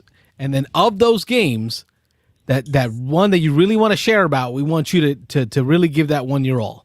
So I'm ready. Okay. Show is yours. Okay, so let me pull up BGG stats to just run through them real quick. But the 4 of my top 5 that I played were Castles of Burgundy, Abyss, 5 Tribes, and Cascadia. So those are all currently in my top 5 of all time, and got to play those. The only one I didn't play was Wyrmspan, so funny enough. Oh. And so looking up, I got to play a bit of The Crew, some party games, nice. Time's Up, So Clover with the family, Skull for Sale. Skull, right there. I think Mike introduced us to Skull. I love that game. Yeah, and then played Dice Throne, the Santa versus Krampus edition. That's kind of the bulk of what I've played in the last couple weeks. The one I guess I would talk about that I'm a little intrigued in is Marvel United. We played the X-Men version. I have kind of the base set of Marvel. And I don't know, I have Marvel Champions, and I've always felt like that's a little bit of a heavier experience and really enjoy it. Sure. But it doesn't get played as much anymore. I mean, I'm still collecting it and, hoping there's a time where I could bust it out solo more often. But I always kind of just thought Marvel United was a little too light, not worth my time. Probably a better experience with 2 or 3 players, and that's not always easy for me to do right now. But got to play that with my brother-in-law and brother, and I enjoyed it. It is light, but I think you could see maybe more the villains than the heroes. There's some depth there, so I'd love to get it sounds like there's some experience with the Beans and Dice crew, but just get your thoughts. I'm thinking maybe I pick up an expansion or 2 to add to my Marvel collection. I know some of the stretch goal stuff is just outrageously expensive, so I don't know that I'll be doing that. But yeah, are there some expansions that are better than others? Sort of initial recommendations there. Yeah, Carlos can definitely give you a lot more than I can. He owns it. He's played some of it. I know you haven't gotten as deep as some people have, Carlos. I know. No, God, no. Yeah, Nick's played a fair amount. Nick Oben. So if he's got an opinion, maybe he could chime in here if he's listening tonight. All right. So here's what I own, and I'll give you what I know of what I have. So I own the base Marvel United, just the retail copy, which I got from Walmart before anyone else got their Kickstarters. I remember the upheaval that caused. Throw that in our face every time. Poke. You remember when that happened? Oh, yeah. When I was at Walmart buying my third copy of Marvel United. Yeah. Here's I was the giving thing, them though. out. Everybody was told it was going to retail before they got their Kickstarters, and they were still all up in arms over All it. Get pissy over about it, it. people. They were told. They were told. You were told. So I got the base set. And then I immediately picked up the Marvel United X-Men, because X-Men was more of my heart your growing alley. up. Yeah. Growing up as an 80s baby, right? The 90s had the Marvel series, the X-Men series, X-Men, Uncanny X-Men, right? Did I get that right? Uncanny X-Men, so almost more X-Men, which actually I think is an improvement of the Marvel United system, the way they did the Marvel United X-Men. And one of the improvements I'll throw out there is they have these dual characters, which in Marvel X-Men, that's how they were. They were kind of good, kind of bad. You weren't sure. Magneto could be a good guy or a bad guy, right? True. So they have villains that could also be heroes in that system. So I think that really improved what you get from the game. You now have what you would normally get would be 5 or 6 good guys and 2 to 3 bad guys. Now you can get some characters that can be both good guy and bad guy. It really mixes up the play. Anyway, Marvel United X-Men over Marvel United. After that, I picked up the Spider-Verse because we went and watched the Spider-Man movie. I think, Robert, you were with us when we watched it with the kids, and I ordered it on Amazon while I was sitting there and had it at home before I got home. That was the coolest part. Before I even got home, the Spider-Man was waiting for me, which came with Doctor Strange, which is, I think he's a little overpowered. Just saying. So that's a good set. It's hard to win. If you play the Spider-Verse, Into the Spider-Verse, not the new one that just came out, because there's a new Spider one, Spider-Verse. Spider-Pig? I think it is. The new one is Spider-Verse. Mm-hmm. I can't remember the name of it, but it's got more of the new movie, right? It's that most recent movie drop. That's the new one. I haven't played that one yet, but I'm talking about the original Into the Spider-Verse one. That one, if you play those characters, those Spider-Man characters that come in there, Miles Morales, and the other 3, you're not going to win as much. They don't seem to be as overpowered. So if you want a challenge, there's a box set you can play right there. If you want to play it with, like you said, Aaron, your family, right? Introducing it to maybe brother or mom, I would say go Guardians of the Galaxy Remix. That one you tend to win. Those characters tend to really synergize together. Rocket Raccoon, Groot, Star-Lord, they really work well together, and those villains are pretty tough. But you will tend to win, I think, in the Guardians of the Galaxy Remix. Now, the ones that I have not played that I own include Marvel United, X-Men Days of Future Past, and the only reason I got them is because they come with the giant Sentinels. They're like huge. They're like 8-inch tall bigatures. They're not miniatures, they're bigatures of the Sentinels. And then the Infinity Gauntlet Marvel United, which is Thanos, and it's got an actual gauntlet where you're trying to put the gems into the gauntlet before Thanos can snap. My understanding on that one is it's unwinnable. So I haven't even busted it out on the table. I got it just because of the toy factor of the Sentinels and of the Gauntlet. Those are the ones that I have, and that's what I know. So just to recap real short, Spider-Verse is hard to win. So that's a good one if you want to challenge. Play that box set. Guardians of the Galaxy Remix, that's a fun one to play as a group because they got some really good characters you can win there. I like X-Men over standard Marvel United. There's my answer. Chris in the chat there saying that, and I don't know a whole lot about the game, but Sinister Six, the villain set, I've heard that over and over and over and over again. People saying that's the one best. I was going to suggest. Yeah, Yeah, that's what everybody seems to love that one. Yeah, he also said X-Men base set. Okay, yeah. Yeah, that's helpful. And I'm because you mentioned X-Men, I'm more of a Spider-Man. There was a Spider-Man, the Spider-Man cartoon was big when I was younger. So I think I've looked at the Sinister Six, and there was a point on Amazon where you could get like the base game and the Into the Spider-Verse expansion for the same price you could get the base game, which was a really weird deal. And I haven't seen that come back yet. So I was kind of hoping that maybe that would, and then I could just gift my initial copy to someone. It's funny because that's exactly what I did. Is I bought that set, and then I gifted the starter box to one of my kids' friends who had a birthday party. Like I gifted it away. Regift. I can see Carlos's wife giving him like $20. Go buy this kid a birthday present. Okay, $20 in his pocket. $20. Take this off my shelf. There we go. Sinister Six. I'm not able to find that. It may be tough to get. It's one at Like $100-something bucks on Amazon. Yeah, no everybody way. seems to love that one. It's not cheap. I think it's one of the big limited prints through the Kickstarter. The other one's got a little bit more of a wider retail release. There you go. All right, Well, if I'll you're erase interested it. in the Kickstarter X-Men, I've got a copy that I'm looking to sell. So there you go. There you go, folks. If Hit you're me up. looking for the X-Men the Marvel United Kickstarter, Hit the cash app. because I think Mike's got like a whole like set, right, Mike? It's just the base with the one expansion, but it's got all the Kickstarter exclusive minis. And like that box is 2 to 3 times the size of the base box, and it's just minis and stuff. So. You can find Mike at one Mike at beansanddice.com. No, not there. How do they find you, Mike? In the Discord? We can find you in the Discord. Discord or one mic one game at gmail.com. There you go. One mic one game at gmail.com. That's the correct email. Reach out to Mike if you're looking for some Marvel United with Kickstarter exclusives. I got to play this again with you, Carlos, because we played a couple times. We played through the very base game when it first came out, and I thought it was a kid's game. You know, I was like, this is easy.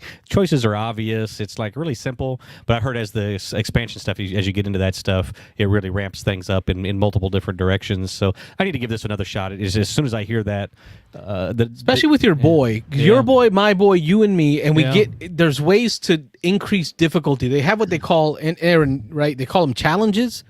I think the challenge cards. Mm-hmm. So what's cool is each set that you buy is going to include new challenge cards. Okay. Which you can shuffle up and throw one out on the table, and it's going to tell you how to modify that game in order to increase the difficulty of the game. Okay. So that, I think, Rob, will bring you back into, okay, now I see the challenge. Yeah, it was too simple before. Just the base game, it wasn't enough to hold my attention. But I need to give it another shot. Yeah, it's an interesting thing. You know, I only played it once, so I don't have a full kind of perspective on it. But, you know, the choices you're making are very simple. You're playing one of 4 cards, sometimes one of 3 cards, because you took an injury, you know, or took damage. So, you know, there's some conversation around the table that kind of synergize with each other. I think that's where the game kind of really, you know, works well. Sure. But I think they did do a pretty good job of, one, how the game scales, since the villain responds after every 3 cards played, regardless of how many people you're playing. But also, at least I think we played Juggernaut. Yeah, we played Juggernaut in our game, and the way he's set up, I think a lot of the locations kind of have penalties until you kind of remove the penalty. I'm not going to get some of the terms right, but then once that penalty comes off, now it reveals a bonus. So it's kind of like this double benefit that can really, I think, ramp the game up, and it makes kind of that first part of the game feel a little challenging, and especially when you complete that first objective, then the villain is going after every two players, so that it starts to feel tense. But it can really ramp up for the heroes pretty quickly. So even when you think you're potentially out of it, I think you've always got a chance maybe to chain a couple things together. Again, I'd like to give it more play. I'm not sure I'm quite ready to buy expansions, but I think Carlos, to your point, it seems like a great thing. My son's too young right now, but in 3-4 years, I think we could sit down and maybe give this a try. And so let me tell you about the Into the Spider-Verse one, the fun one. It's the Green Goblin, right? I think it's I always mix them up. Hobgoblin versus Green Goblin. Yeah. One's the dad, one's the son, whatever. The Green Goblin, I think, is the one in the Into the Spider-Verse. You don't put out any threat cards to begin with. So all of the locations, right? Every location has a benefit. So when you end your turn in that location, there's a benefit unless it has a threat card on top of it. You have to defeat the threat in order to unlock the benefit. In the Into the Spider-Verse version with the Green Goblin, everything is open. All benefits are available on turn one. He wins because he's going to draw cards that put threats onto locations, clockwise. As he does that, he will win once every location has a threat card on it. So it's a really weird race. It's a race to use these benefits that are open while he's trying to cover them up. And if he happens to cover up all of the locations, all 6 locations get covered up with threats, he wins. So it's a reversal of the base rules where everything starts with threats covering up the benefits. In his game, all the benefits are open, but each time he activates, he's going to be dropping a threat. And now you've got to go and defeat that threat each time, depending on what type of threat it is, whether it's a person or a number of thugs that you have to put on there or a number of different actions you have to place. It's interesting because it kind of flips the game on its head. So I would recommend Into the Spider-Verse as maybe a second set to buy, or reach out to onemike1game@gmail.com and he's got the Kickstarters for you. Great. Well, I appreciate the insight, guys. I don't want to take up too much more time in case some people want to call. So I'll let you guys go. Make sure we drop the Cash App information in the Discord somewhere. So there you go. We could so we can get Rob his copy of Wyrmspan. Yeah. Let's get some money together so that Rob can get a copy of Wyrmspan. It'll be his first time actually buying a board game. Oh, yeah, ever. Ever. Yeah, sure. Rob doesn't buy board games. I'm very selective. I have a very curated collection, about 200 games, but I'm very picky about what goes in there. So, yeah. Anyway. We're gonna Wyrmspan copies for everyone. That's You the get a goal. Wyrmspan. There you go. You get a Wyrmspan. Ship one to Washington. Appreciate it, Aaron. There you go. Thank you, Aaron. Thanks for calling. Hey, how old's the Thanks, baby now? It's got to be a year and a half. He just turned 2. New Year's Just Day. turned 2. So. God, we are getting old. Time Rob. That's flies. fast. Yeah, time flies. In the meantime, I've had 2. Yeah. Are you gonna be trying to beat me on this one? It's a Come race. on, Aaron. Now, man. I'm on 5. What you got? No. We're tapping out at 2 probably. It's exhausting, isn't it? Good man. But it's probably the best. It's some of the best joy that you'll ever have in your life. But it is exhausting. Yeah, no. Yep, it's great, but got to keep other things in perspective and daycare costs and everything else. So Oh, yeah.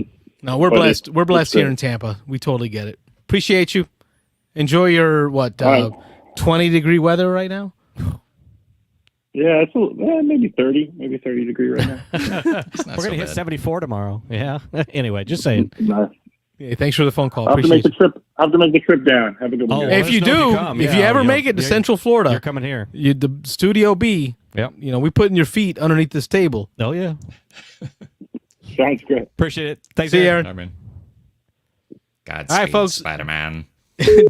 Do like Aaron. Call in. Call in. Call in. Take over the show. Don't sit and listen to the conversation. Any show can do conversation. People always say that. People Be always part say of that. the Any show conversation. can do They conversation. like listening to us. They don't want to call in. They want to listen to us, but we don't know what we're talking about. We're just making stuff up. Call in. I Tell know us I what we're am. doing. Anyway. What's in that Marvel set? I know you posted it, and I asked you questions about it, Mike, because I was trying to piecemeal some of it out of there. Man, we can't piecemeal it out. Everybody will pick all the that good was your stuff and leave response. you with the crap. There's a caller. Oh, another call. Beans and Dice Podcast. State your name. Where are you calling from? It is Jim from Florida. Hey, Jim Odak. How are you? Jim. Gentlemen, pleasure to talk to you. Oh, as always, talk to you. So some of Tell you, us it's why only we're been a few wrong, days. Jim. Yeah. I don't know what you're wrong about. We're talking about Wyrmspan, so I was going to give my 2.5 cents on There that. you go. Topic Go for du it. jour of the And day. why it should be the Great Wall. Oh, Great call, which what I was going to say is if that came out before I played Apiary, I'd have been like, oh yeah, another game, cashing in. But man, I was impressed with Apiary. I know you've been posting that in the I thought Discord. it was going to be like You liked Apiary. yeah, I thought it was going to be one of those cutesy games, more for the, bees in space. But I really enjoyed it. It's another game that got me interested. Yeah, it's a little crunchy. It's got some stuff going on. I would say it's definitely not an entry level type game. It's got some comboing of some things and worker placement, which is always good with Stonemaier games. But yeah, we kind of have talked about it a couple times. We featured it on one show, and then we talked about it a little bit on another show that we were kind of like, I'm wanting to play it again though. As I've kind of reflected on it and thought about it, I want to give it another shot and try to see how some of that stuff synergizes and combos now that I know how to play it. And I think it seemed like all of us liked the game, Yeah. but it was the retheme to space that didn't hit for us. It was So, weird, Jim, yeah. You're you're listening. liking the game a lot. Are you thinking more about just the gameplay, or Well, would you yeah, like to you see know, still I- based in the theme? In the theme. theme is not necessarily a requirement for me. Nope. And honestly, if you didn't tell me it was in space, I probably wouldn't even realize it was in space. There you go. I think the bees are more predominant than the spaces. Yeah. All right. But given that, I think I may have a little bit more of an open mind for this Wyrmspan. I'm not a huge Wingspan fan. I like the game, but I don't go out of my way to play it. Yeah, now they're kicking the But, complexity up a yeah. level. I know you like the crunchier games, the heavier games. So that's kind of what I said. Is I enjoy Wingspan. I liked it a lot when it came out. I played it quite a bit. I put it away. I haven't pulled out the physical copy in a long time. But this could reignite some of that. I mean, if it's a little more complex, a little bit more going on, I'm down for it. Yeah, so I guess you if you lump expeditions in there, right? So the last two are batting 500%. So the next one's going to be whether they're going to be above 500 or below 500. So So you're saying there's a pattern here. It's good, bad, good, bad, good, bad. I don't know. I'm just saying. Maybe Okay. is it It's just kinda one like bad the, one, or is there going to be a streak? It's like the Star Trek movies. The odd ones are the good ones, and the even ones are the bad ones. Whales in space? Oh, No. I never thought of that. They kind of I restarted like the though bad. with the next Now I'm going to have to generation. do like a movie Go back and marathon. watch him again to see is Mike correct? Yeah, Next Generation reset that though because First Contact I think falls on an even movie. So I finally But, yeah. finished Picard. I got to throw that out now. We're on Star Trek, so I just finally finished that Good. last week. Watched the The last last episode. season was It was good. Yeah, I liked it quite a bit. Really So good. now I'm moving on to Strange New Worlds. No, what's Oh my the- God, that's the best. Yeah, Yeah, I Strange haven't New started Worlds. yet, but that's my next one on the So queue. good. So yeah, I'll be starting that soon. I Best need one to get yet. Paramount back. Yeah, That is so that's good. gone off on a tangent here. I know. Yeah, I'm sorry. tangent. Back to Jim. Do we Back have to a caller? Jim. Let's let Jim finish up. Go ahead, Jim. Oh, am I still here? Yeah, there you go. We went Star Trek on you. So Yeah. Jim, when you saw I'm the not the- cover for Wyrmspan, what were your thoughts? Like when you saw the cover itself, did you think it was real? Did you? I think I was like with everybody else. I thought it was a joke or a prank. That's it. I don't know what Yeah, I that didn't- says, but I mean, is that really bad that we all our first impression was, oh no, somebody just thrown something together. This is a little cut and paste. Is it April Yeah, already? exactly. I literally Well, thought it was April Fool's. Sometimes bad press is still press. Yeah. Yeah. There, no bad press, right? I mean, works for Trump. Yeah, I guess. There you go. We'll find out soon enough, I guess. But yep. There you I like go. his thought process. Maybe it's the even. Now I'm So, rethinking this. Maybe it's the even movies that are good on Star Oh, Trek. you almost had me watch all the crappy ones back to back. No. I Gotcha. can't it's even remember was- now. Because Khan was the second one. The whale one. Yeah, was Khan the was fourth the one. second one, right? The whale one was the Uh, fourth one. Because I There you tried go. to watch all the original Star Trek movies. It's the They're all even great. ones They're that all are good, good. though. The odd ones are bad. Yeah. There you go. They're all good. Yeah, I think And then because the Next first one was Generation reset more of that. the first one, right? That's an odd one. That one was brutal unless you were enjoying other activities. Oh yeah, There you go. partaking in other substances while you were watching. Yeah. Exactly. I think that long. movie It's was really more of long. a trip than a Yeah. Yeah. yeah. Yeah. Wrath of Khan was amazing. That was a great. Oh one. yeah. Mont I Blanc. can't remember what the third one was. Third one was Search for Spock. Search for Spock. Yeah, that Okay. one was kind of. That's the Oh, one with Yeah. Kirstie Alley as the Vulcan. They Yeah. took the ear in the ground and he grew. The one where they That saved might be the where I whales, stopped watching. Yeah. That was Probably like I did the first three, and I got to Enough. Kirstie Alley. Cheers, Whales one is good. I like right? the Whales Cheers. one. Yeah. Am I right? Mhm. And Yeah, I was 'cause like, also- okay, I'm done. I'm not It's watching funny, this I crap think- anymore. John Katzenberger is also in that, I think, too. He's like one of the. He's like a engineer There or you something. go. Yeah. You got to watch the one where they save the whales, though, because that's the one where William Shatner's wig is like flopping in the wind when they're in That's a the good one, water. man. If That was is a an, good one. That was an even number one. I don't know. Yeah, that was I number didn't- 4. That was a good one. That wasn't. I didn't like that one. Oh, That that's one the was great weird. one. That's when what's his name picks up the mouse and he's like, "Computer," because they're in the past. So good. It was Yes. good. Yeah. I remember. Yeah, they went back to the. Was it like 90s or something? Yeah. Yeah. I remember we were kids in Is science that the class. one We with actually. the? Oh, sorry. Go ahead, Jim. Isn't that the one with the nuclear vessel line? Yeah. Well, maybe. Yeah, that sounds right. Yep, We yep. need to see the Yeah. nuclear vessels. Vessel. Yeah. I remember when I was a kid, our science teacher let us watch that in class because it was, educational because it was about whales. Well, sure. Yeah. I mean, they invented transparent aluminum in that movie. Transparent aluminum. You mean plexiglass? Anyway, back to board games. The Star Trek Yes, and board back to games. board games. Away missions is one that I'm. Yeah. If anybody's played away missions, I'm dying to hear skirmish version. Hey, there's another of reason to Star Trek. donate to Cash there you App, go, yeah. Beans and Oh, Dice. jeez. Barnes and Louise, Noble's away you missions really are for gonna like milk $60. it today. There we go. Yeah. So I want to hear some feedback if anybody's played that. I know it's pretty brand new. Well, I'd say it's not brand new. It's been a I was Barnes and Noble ever for a since couple you said months, you'd yeah. get into it. I've been I'm like interested. Yeah. hitting the Is that- heart button on Amazon, Yeah. liking all of them. Okay. Isn't I'm that interested. the really expensive one that was like $100-something bucks? No, I just saw it the other day at Barnes and Noble. I picked it up and looked at it. It was like $65 or $70. So it was high on Barnes and Noble's thing because they their games are pretty cheap. But yeah. I really do want to get a good Star Trek game, but I haven't heard good stuff about the Black Alert game. It did not get good reviews. I haven't even heard of that one. No. It's the one based on the alternative universe. Mm. I've only got what one about for you, Star Jim? Wars game. I'm not even going to go Star Trek. Oh yeah, one Star Wars game. I own a couple Star Wars games. What Star Wars game do you own, James? I got out of Rim. Okay. Okay. Yeah. That's the right one. Yeah, That's yeah. a good one. That's a good starter. Yeah. That or what's the Unless two-player you one that I count own? Trivial Pursuit. Yeah, there you go. Deck Well, builder. yeah, Trivial Pursuit Star Wars. The Rebellion. Jim, Rob and I Rebellion, played the okay. deck builder last week. It was decent. Oh yeah, yeah. I like It was decent. It was. I don't know if you have Star Realms. Jim, do you own Star Yeah. Realms? Jim's not much of a Nope. card. Oh, it's got to be board Not Yeah. usually. with Yeah. minis, Right. And Lots of rules and a couple you guys hours are talking long. with the Marvel United. I'd actually like to get into that. Just haven't been able to. I've got a couple of them of my own, but I got a lot guy. of He's people got one team mic, has one that. game at gmail.com.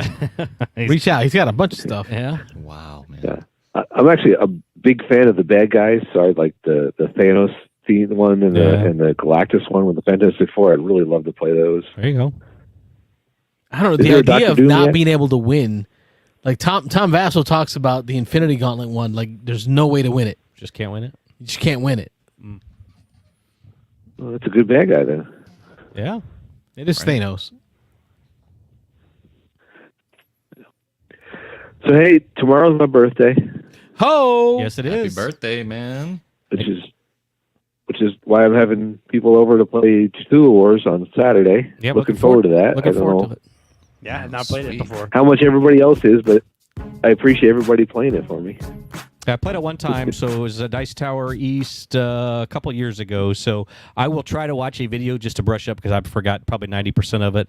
But I know as soon as I sit down and start playing, a lot of it will come back. And I know you were waiting for me to pick a faction. Like I say, if you just want to assign me one, that's fine with me.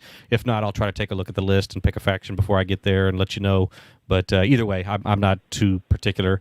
But I'm looking forward to playing because I did enjoy it the first time I played it. Somebody grabbed me and pulled me into that. I can't remember. I want to say it might have been Muhammad had it scheduled. Was that at Dice Tower East? Dice Tower East, yeah. And, I played with you on that one. Did you? Okay, so I know he grabbed like 2 or 3 of us, and we all, because they were short a few players, and we went over and played a full, it was like 7 or 8 player version with all the expansions and everything, and yeah, it was a good time. So I'm looking forward to doing that again. Well, please wish him a happy birthday, Shorty. Oh, I will. It's your birthday. It's your birthday. Happy birthday, Jim. I think that's about as many seconds as I'm allowed to play that. Before you get a lawsuit slapped on you. Oh, that's right, man. Yeah. 6 seconds or less, yeah. Unless you want to donate to our legal fund. Cash App legal fund. Hashtag Beans and Dice. I'm donating to get Wayne a BGG account. BG stats. Get them on BG stats. Yeah. There you go. Let's start with that Wayne can first. do Once it. we get that money, then we can move up to getting Rob a game. I'll buy Agreed. I love how our goals are so strong. Like Dice Tower's putting out $400,000 like Buy us a van. Kickstarters, right? Getting a van. Minivan. We're all like, can we get Wayne BG stats for $1? $5.99 For $1. Need 6 people to donate $1. How much is 1 rib? Anyway, See, they got it. They got the Lord, reference. that's a lot of money. what is that We are from? going off the I'm in rails dark. tonight. What is that from? So I'm gonna get you, sucker. Oh, okay. World's cheapest man. Ago. Yeah, I saw that a long time Chris ago. Rock. Anyway. All right, what else you got for us, Jim? Well, we played at Wayne's house this weekend, We did. and I just wanted to bring up that Wayne beat me at Castles and Burgundy by 1 point. Well, I got to tell you guys, Like 247 to 248. he went 3-0 for the games that we played with everybody there. Who is he? After what's who? Huh? Who is he? You say he went 3-0. Wayne. Wayne. Oh, Wayne. He was Wayne. saying Wayne. Wayne won. went 3-0? Yeah, Wayne was 3-0. After you guys left, though, I did beat him at a game of Lost Cities. So it was only by like 30 points, so it was pretty close. But so his undefeated night, unfortunately, was not. And was at that broken, moment, so- Rob had to go. We couldn't stay Yep, any I'm later. done. Right. Now we played Hanamakoji after that. I had to. Yeah, we I played got Hanamakoji after revenge. Yep, he did beat me about Hanamakoji. It was See, that's close, where you messed yeah. up. You should have left I on that should've left note. after I won one. Yeah, that was it. But what did we play, guys? Remind me. I was going to pull up the stats here, but Castles of Burgundy, Barcelona, and Biblios. Biblios. That's right. We played a quick game of Biblios. Did you play the new Biblios? No. We still got to get that played. You got to bring Yeah, that we over do. here Yeah, next we do. week. Okay, I'll bring Next week, pre-show, you got to bring that over here. We got to get that to We the call it the table. new Biblios. I don't even remember what it's called. but For the it's King or something? The King and I. The or King and I? something like that. Yeah. All right, so Jim, you played Castles of Burgundy, you played Barcelona, you played Biblios, Wayne 3-0. and Wayne won all 3 of them. He did. Yep. He beat you by couldn't- 1 in Castles of Burgundy, and this was you were probably coming to this point, but this is the first time Jim has ever lost Castles of Burgundy playing in person. He's lost on BGA before, but he's played I don't know, what would you guess, at least 10 times in person, and you've never lost until Wayne beat you by 1 point. Yeah. I got to bring that up. Now, Wayne, do not ever play against Jim in person again. You're done. Do You wanna not know? give him the You wanna know? opportunity to recapture It was that. a tight game, man. It was a really good game. It was real tight. It was the first time I got to bust out the whole fancy, deluxe version. Yeah. And we he used all of it. complained every time we put one of those red castle tiles on our board. No, that wasn't me. Who was it? Was it Jim. Sam? Somebody, get that crap out of there. Put that little mini on the I board. brought it up first. Oh, did you? Okay, Yeah, all right. So, Yeah, I brought it I up. was just in we take the red thing, put the castle down, not even think about it. You're supposed to put the cool little mini, but I know, Carlos, you had mentioned that having the minis was distracting, but really, we all didn't find it distracting. yeah, we didn't find that to be distracting, really. Yeah. But if you, I said I put up my games of the year up on my top shelf for my top 20, and notice I put up you can't see it because of the red glare, but that first box, top left, right here where my finger's at, that's the basic box of Castles of Burgundy. I tell you right here, right now, if wifey said to me tonight, hey, it's the new year, we got to get Castles of Burgundy on the board, right? that's probably the copy I would bust out. Really? I would not be busting out that honking box over here to Robert's left. I think I like the stage the right new version better. Yeah. Yeah. I can't, like, it's so much. There's so much in that box. I spent a lot of time. You know what? The packing one thing that So go ahead, Jim. Go ahead. the new version, the board with the plastic holding in the pieces overlay. in though. Yep. That is nice. Like maybe if you could like incorporate that into the old box or something, because the old box is great, but playing it, things sliding around, if you hit it wrong, it's all over the place. Having that framed in board hold things in pieces was really nice. I don't know though. Digging in that what is that? 7.5 inches of box there Trench. of a box just to get plastic trays out to get just what you need, like that. Well, that's what I'm saying. Maybe just pack the plastic trays in the old box. Yeah, put that in your old box. Just make the trays part of the old game. Aaron Clark from Ohio says, "Ron Carlos, the new special edition of Castle Burgundy is so good!" Exclamation point. Those map overlays, acrylic tiles, and the art is yes, but there's so much to get out of that Carlos, box and put Worth it. I think, Carlos, what I need to do is bring my copy over and show you how I packed it away. Because I have it packed where it's really just the first. I have all the bags with the acrylic tiles. You can get rid of that top layer, right? Because it's 3 layers. So I have the mat in there with all the acrylic tiles in the bags, and then you take out the middle one, which is all the other stuff you need to play with, and you're done. You can set it up in less than 10 minutes. I don't know, because you know me, I'm. It's not even the setup as much as the teardown. Like that's when it's the putting away, man. Yes, it's the putting away. Carlos does You not like can't putting it away. get it in one swipe into the Yeah, you've box. gotta swipe Listen, it all I've been Carlos's reading problem. Jordan Peterson lately. I've been reading a lot of Jordan Peterson lately. Okay, and I'm he's sorry. very big on anxieties and stuff. Yeah. And like dopamine is the journey, right? Not the destination. It's the chase of the dopamine hit, not the hit itself. So like the board game, right? The playing of it, the enjoying of it, that's the dopamine hit. Once the game is over, that dopamine hit's gone for me. Like I don't want to deal with you. Like I just want to throw you in the box. Bad attitude. Like Champions of Midgard. Bad Just kind of like attitude. shove you in the How about box. Daryl points out you play war games and complain about a few trays in a box. Yeah. Yeah, right. You're going to set up minis. You're going to set up chits. You're going to little memoir. You're setting up 50 million little miniatures. Yeah. Yeah. I don't need your facts, Here's Daryl.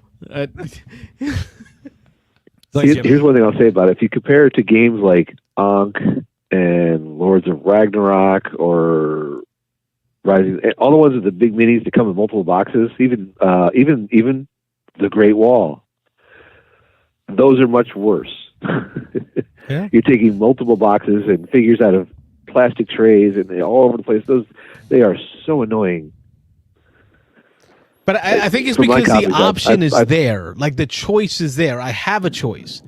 I can pull you have to put everything back into its plastic slot as designated copy of the Burgundy Special Deluxe. Or I can pull hey, Carlos, when you're done with me, you can just throw me in the box and no one will ever care. But next time you Version pull of that out, what are you going to do? Burgundy. Next time you pull it out, you got to sort it. You got to sort it all and restart you knew over. what you were and so- getting into when way you more backed setup. that box, man. Yeah. I mean, I come was just on. saying, That's why I'm glad I never got rid of that before small he even box. starts the game, he's already thinking about the cleanup. So what does that tell you where his Right. mind's at? I mean, that's crazy. Yeah. Yeah. Didn't say it wasn't. Yeah. Listen, y'all, what you don't know about the show is this is my therapy session. Oh yeah. This Get it off your chest. every Thursday is Yeah. my way of kind of cleansing. Yeah. Jim, Someone send me a said bill, that, Jim. Like you remember, like the old, like the dust vac little mini vacuum cleaner. They need to invent one of those that you can use for board games. You just suck everything up into that and then just dump it in the box. All right, listen, as dad, And then we can name it- as dad of we can name it 5 the kids, Carlos. as dad of 5 kids, let me give you the hookup. What you do is you get like a legging, like a wifey's like a hose, pantyhose or legging, right? hosiery? And you put that on the nozzle of the vacuum. And then you start using the vacuum to suck the pieces up. The legging will contain all the pieces, like the Legos, effectively. That way, when you turn off the vacuum, all those pieces can just drop into whatever bag you want to put in that hose. Sure. So just there's your tip. going a long Trademark way. that. Yeah. Trademark that and call it the Carlos. The Beaner method. I'm gonna make this The beaner beaner- thing work. Hey, you better. It's I'm gonna make it. It's the board game Floby. Yes. There you go. Yeah. I think, good lord, we Go are back after to the 10 80s. o'clock. So going, I think Aaron Clark would have never given the game a second short thought if it wasn't for the special edition. And I think that harks back to Sam this weekend playing the game. Samantha played. She's like, I really like this pretty version, and she's like, if I'm going to play games, I want to play the pretty versions of them. Yeah. A lot of people would say that. Not Carlos. Yeah. But a lot of people would say that. Well, pretty version. Okay. Yeah. Although it's not without its flaws. We did really struggle. Those scoring tiles that score for the different types of buildings, they they're put that little icon of the type of building so tiny. We had to pass those around several different times to be like, what building is that? And then we had to make guesses. And I think that's the church. Yeah, it looks like that's the church. Now Those you would guys be the had the ones- acrylic version, right? The acrylic, Yes. yep. Yeah. Because the cardboard version, you flip it over and it tells Right. you exactly what it does. Yeah, I heard that. Yeah. The only of the acrylics, there were no problems because even on the other buildings, there were numbers for all the other scoring ones. Right, that which was It nice. It was very easy. It was just the scoring tiles that score based on your buildings that were a little rough to see. Those might be the only ones I get stickers for the bottom of. Okay, yeah. And sticker those. But everything Now, else. Jim, is fine. I'm not respecting your time tonight. We're gonna keep talking whether you leave or not. So if you want to hang up, you can hang up at any time you want. Part of the issues for me with that super deluxe version is there's no intelligent or what's the word? English is not my first Where you language, going, y'all. yeah. Really cool. Rhyme or I'm gonna use the reason. word really cool. Rhyme or reason. There you go. I'm glad I got white people here with me. Rhyme or reason and how they did the art on the buildings of the new castles. Yeah. Right? Like second I had edition to look every time. had a rhyme and reason of how every building was drawn. Color scheme, yeah. The bank had two onion-shaped, almost like University of Tampa, Little silver. right? They still have that Silver. now. This version still has that. No, it doesn't. Yeah. Don't lie to me. Pull it up. Pull it out. Put your box out. Look at it. The banks, Oh my you God. can't even Yeah, like I would have never known like the in bank was a second bank. edition. Yeah, no clue. You can see there's like two silver dollars. Yeah. Right. There's another building, and I can't remember what it gets you, but all I know is it gets you a yellow, it gets you a green, and it gets you, I think, a gray. The building had like a gray roof, yellow walls, and green bushes. Oh my God, that's how hard is that? Like I look at the building, the walls are yellow, the roof is gray, and the bushes are green. I can pick a green, yellow, or gray tile by placing that building. Why? Yeah. Why, with all the damn money you got out of Kickstarter, you couldn't do that? I'm sorry. Let me I stop. hired an artist to make Rob, pretty take little this- buildings. take this whiskey Pretty little from me. buildings. Take that there you bourbon. go. All right. Well, I can't have no more. even if whether you like the art or not, why do they have to change it in every edition? Yeah, it changes every time. Yeah, which like I say, I this is the first time I had played that version, and I had to look at the player aid every time I wanted to go grab a building. I was like, "What is that building again? Which one is that again?" And I played Castles of Burgundy online probably 10 to 20 times. And so, see, yeah, second edition, the Yeah. market, right, had two tents. What color were the tents, Robert? Here we go. One was blue and one was green. I wonder what I get when I buy the market. Yeah. Either a blue tile or a green tile. yeah, Come on, man. animal or Anybody want to buy a copy of Burgundy Special Edition? Just saying. Reach out. One mic, one game. He's got some at gmail.com. I am sure you could probably definitely sell that for what you paid for it, at least. I'm not bitter. I'm bitter. I am bitter. I'm angry. Get rid of it. Yeah. Offload it. You can get rid of a game. You actually have No. two copies Yeah, of it. get You rid can of it if a you're so game. pissed off, Yeah. man. Yeah, I mean, yeah. come on. Yeah. It's For a thing- game you only played for the first time like last year. Yeah. Well, speaking of getting rid of it, I got to do one plug before I head out for the night.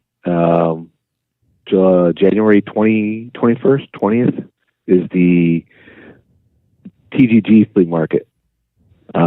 Open to all, and then after the flea market, open gaming games. for everybody. No registration. Wait, what's the date? Is that Sunday. Saturday or Sunday? The 20th or Sunday. 21st? Sunday the 21st, maybe? Sunday, 21st. 21st. 21st of January. Yep. What if we made it like an unofficial Beans and Dice game day? 30 of us Like show we up just there. crashed it. Hey, we got this room. Open Our everybody, game go day ahead. is open. Yeah. Sunday the 21st, we're doing game day at TGG, Tampa Gaming Guild. Go to the flea market first and then stick around for games. That's what it sounds like. I think we're doing it. Might as well. And if you want me to sell you Castles of Burgundy, let me know. Another copy? Yeah, he There needs you go. a third copy. No, if you want me to sell yours, I got to pay. So Carlos says, I thought you were going to sell a copy. Oh, yeah. I don't know. No, I'm keeping mine on that, but Okay. It'll be worth I more am later. selling Lords of Ragnarok. I'm Lords so of unhappy with how Ragnarok. that one. Yeah, I know you were bitter about that one a little bit after you play that. It's not a bad game, but it's the same thing that Carlos was talking about. Putting it away and taking it out is just. I normally like that in some games. That one is just so hard. It's all over the place. Like the Great you got Wall to of search board through games. boxes, find the right stuff. I can feel your exasperation. All right, gentlemen, it's past my bedtime. Go to bed, Jim. Yeah, 25 minutes with you, bro. We appreciate you. Thanks for helping the show. Yeah, got on Star Trek. No. All kinds of good topics. ranting. Yeah. He only Plenty of talked for tangents. like 5 minutes of that. We talked about Star Trek. So we all have another 5 minutes. Go ahead, Jim. You got another 5 minutes to the floor. No. Good night, Jim. Go to bed, Jim. All right, Jim. See you Saturday, man. Good night. See you Saturday. Yeah, I'm looking forward to that. See your aggravation, Carlos, talking about that game. That's how I feel when you talk about putting games away. I get yeah? so angry when you talk about putting your games away. Just it's like sacrilegious the way you handle some of those things, man.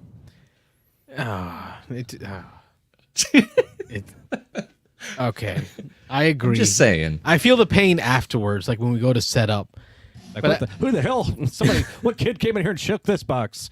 No, it was not a kid shaking the box. It was you scraping it in. I need an adult like Daryl to tell me, no, we're not going to put it away like that. I think Hadara. Yeah. When we played Hadara with Daryl. He's like, we're not putting it away like that, Carlos. Games. Yeah. We're not doing this. Everything has a place. But it truly is that dopamine fix. Like the fix is over. The game is done. Like I'm done enjoying you. Just get in the box, go away. That's when you talk about the game as you're putting it away. Yeah. You talk about your win or your loss in your case, but yeah. Still, Hadara's still a good game. All right, it's a good game. Anyway. All right. Chris said something in the chat there that he has a call-in topic tonight. We are ready, Chris. Yeah, we're open. Wait, let me see. Give us a buzz. Got about another 15 minutes left in the show. Get on in here. Hey. Oh, there it is. Beans and Dice Podcast. State your name. Where are you calling from? Happy New Year from Texas. This is Chris. Hey, Chris. How are you? Hey. Happy New Year. Yeah, doing well. Happy New Year. How y'all doing? Texas. We're here. We're getting emotional tonight. Yeah, we're like we're getting a little crazy. A little. I don't know. What we got here tonight? Emotional. Rob and I are sucking on some Boulier. Is that how you pronounce that? Boulier? Okay. Bullet. Bullet. No. But there's like an I in there and an E. Bullet. Just pull it. Bullier. He's fancying it up. Along with some Arnold Palmer. Yeah, Arnold We're Palmer, kind of yeah. helping it bring it down. So it's got Rob and I a little testy. Yeah, I got a little loopy. Yeah. A little. Jace. What's All going right, on Chris, in what Texas? topic do you have for us tonight? Well, bring a little stimulating conversation here. So, top 5 anticipated games for 2024. Oh no! See, no, I'm gonna take myself right out of this. I actually mentioned on last week's show. I'm still playing games from 2022. People are asking me what I'm looking forward to in 2024. I have no clue. I have not looked forward. So I'm gonna leave the topic to you guys. If y'all have some things to bring up, and I'm sure Chris, you've got some things for us. But I have not. I just. I can't even, brother. Past, like my brain I can't even look ahead. Yeah, it's crazy. What about 2023? Games you haven't more- played that you want to play. Oh, yeah. Let's start with that. All right. Let me start looking. You know, here. but let's go 2024 because one mic, one game. He's I'm sure he's got some. prognosticating into the future. I don't know if that's a word. You know, he's always thinking future minded. What's coming up? What's coming out? Mike, is there anything 2024 that we should be looking for, That you should be looking for. or that you're excited about? Let me look at my list here of what's coming out in 2024. Stuff that I backed. That's the only thing I'm really looking at here. I'll put some link in the chat, too. Okay. All right. Give us That'll help give us us. some cheats there. So the Darwin game. I'm trying to think. It's not in the footsteps of Darwin, but Darwin's Journey. That is one. If you're talking 2023, that is Throw high it on in my the list. call-in show in Discord. Throw your link in the call-in show. Oh, okay. We'll do. But Darwin's Journey from last year, this last year. The that's Mary Curie high one, on right? Okay, so that one's coming. Right, isn't she No, the I was talking lady about that died from like I was talking radiation poisoning? Yeah, they helped invent or discover the X-rays. Yes, but she died from it. Yeah, That is sad. yeah. And we're making a board game out of that? Okay, so you're going. I'm excited. You're going forward. Okay, so you're looking at 2020. I just watched a documentary about that. And the fact they're making a board game out of it, that's going to be cool. Oh, we got some games here. Let me post these up. People in the chat helping us out. No, Chris posted up some games in here that he wants to talk about, so we'll bring these pictures up here. All right, I'm trying to look at the hot list here. Two-time Nobel Prize winner, says Daryl. Is it Marie Curie? Am I saying that right? Marie Curie. Yeah, I was going to say You got that the right. one Yes, game. Mary Curie. One of the sleepers I'm looking forward to next year is Terminus. I've heard of it. I can't place what that one's about. It should be. I think it's in like final production right now. Yeah, I think it just posted Rats of Wistar. That was one that's getting a lot of buzz. That was on the list, and then the Mary Curie, and then the Cookie Champion. Definitely, those are the ones that I'm seeing that are posted in the Cookie Champion. Galileo. Yeah, it's kind of like one of the Galileo. Galileo. Oh, go ahead. I'm sorry. Yep. Nope. All good. Those are definitely ones that I feel about. The new Undaunted one in space. Yep, that one's on my list. The space, Undaunted Space. Is that the one you just mentioned, Mike? The Yeah, I forget the whatever year it is, but I think it's called Galileo. Yeah. And the company that makes Fort Circle Games is coming out with a Blackbeard game where you're working as the government out of like Virginia, the northeastern states, chasing Blackbeard down because that's right around the time Blackbeard wanted to settle down and kind of get reintegrated into normal society, but then he got rejected. So that's interesting to me, historical wise. Oh yeah. Seventh Citadel should be delivering this year, hopefully. Tiny Epic Game of Thrones, right? That should come out later. I'm actually kind of curious on that one. Like, I still continue to buy Tiny Epic. I didn't buy Tiny Epic Cthulhu or Tiny Epic Crime. I kind of stopped buying at Tiny Epic Crime, but I've owned everything else before that. But then they said Tiny Epic Game of Thrones, and not based on the films or movies or shows, but based on the novels. And I'm kind of curious. I'm back to curious about Tiny Epic, Scott Alms. What are your thoughts, Wayne? You're the other Tiny Epic guy here. Yeah, I mean, we'll see. I mean, I think this would have been a better game 5-6 years ago, right? When it was at its height of of its popularity. But it's still gonna sell like hotcakes, right? Because I still this year we have to do a Tiny Epic Day because I do have every single Tiny Epic game and I've only played like 30% of them. So yeah, I definitely I don't know why I continue to buy them because they just sit on my shelf, but like I have bought them all and I'm like, man, I really need to get these played. It's the completionist in us. I know Tom Vassell pointed out today on Board Game Smorgasbord kind of an interesting thing that may or may not mean anything, but the cover, what we assume is the cover art that they revealed says 18 plus on it. And so he's wondering if there's going to be some kind of adult theme or some of the cards are going to be graphic or what I this thought you were means. talking about number of players. I was no, I'm sorry. that's no. a lot of players in that little box there. Age 18 plus. So he's wondering whether, that's just because the original show, was graphic and had nudity and things in it, or if the game is actually going to reflect that, or if this is, just something from the show. So that'll be kind of interesting to see. All right, so Chris, you've dropped some links for me in the Discord. I'm sharing the Discord, and then first one you posted up there was Luthier, the Art of the Instrument. This one image alone, this what appears to be a title box art, interests me. What is Luthier? Mm-hmm.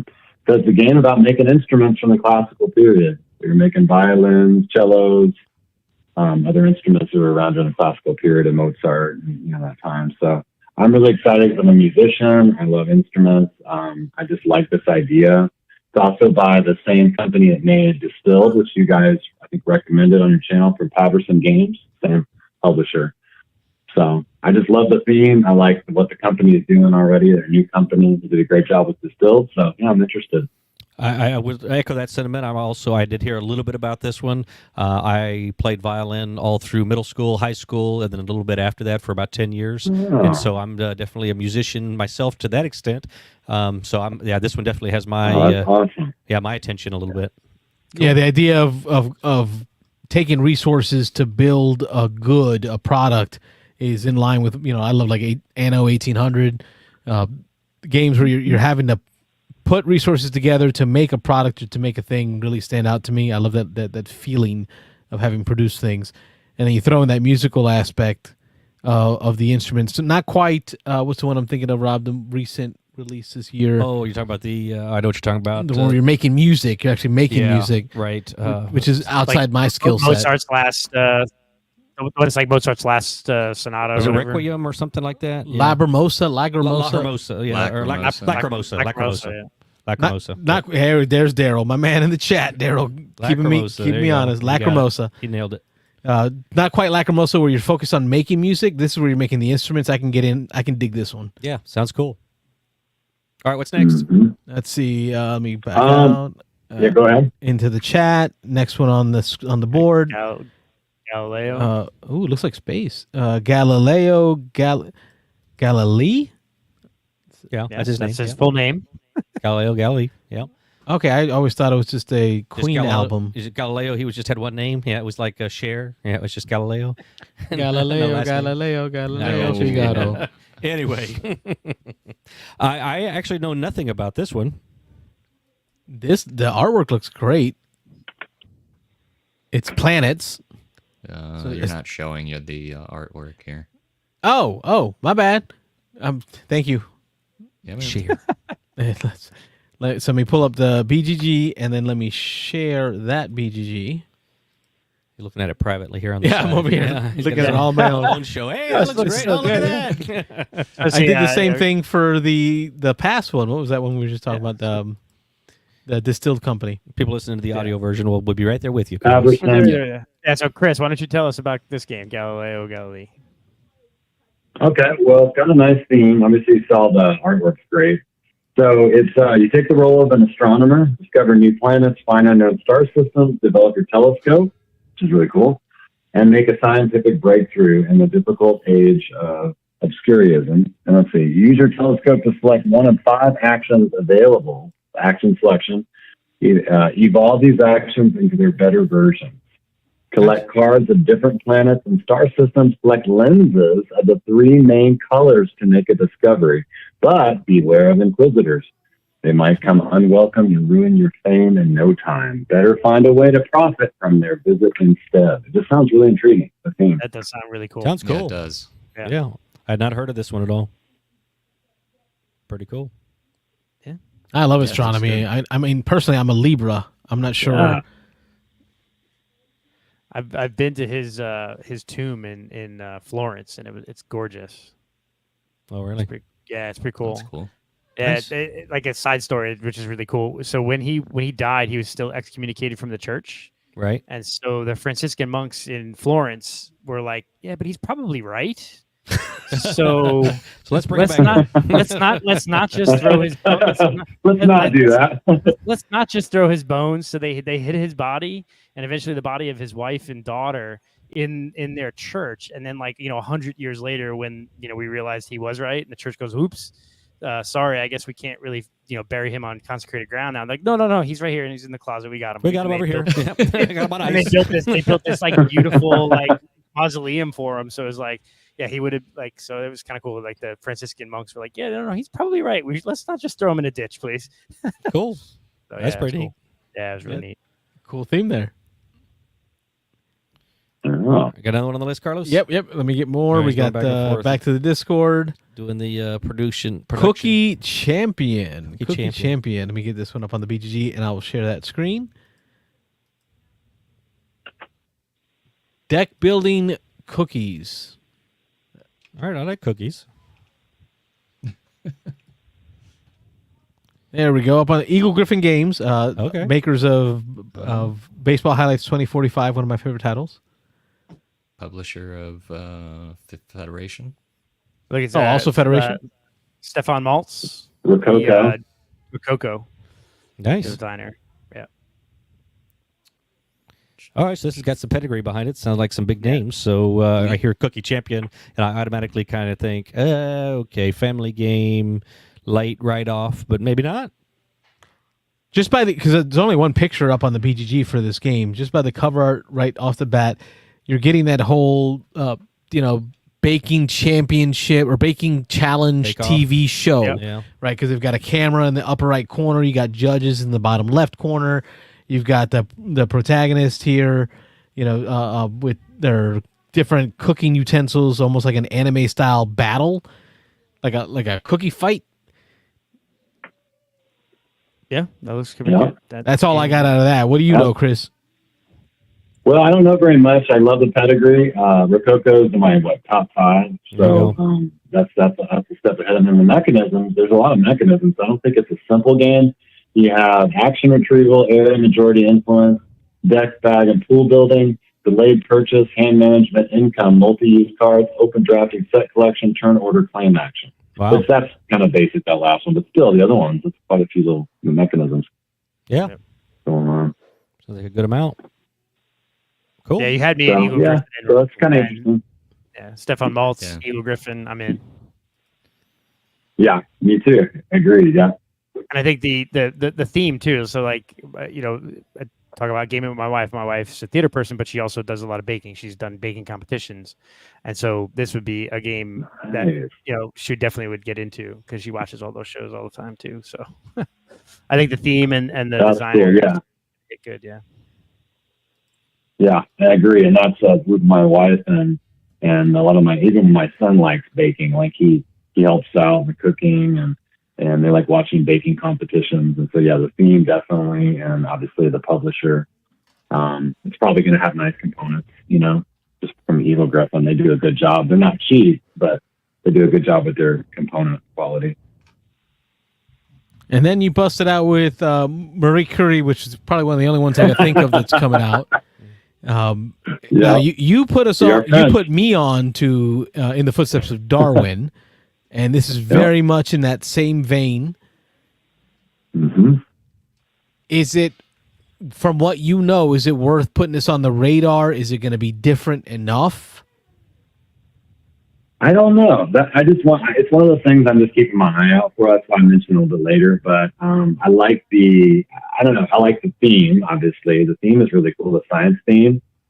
So I like the theme, and sorry, we are French. The components are going to be good. Yeah. I don't think it's going to be the same experience. I think it's a completely different game, but it still fits that 20 to 30 minute, spot. Itch, yeah. But I don't think it's going to be the same. Yeah. I mean, mechanisms that says race is all it has.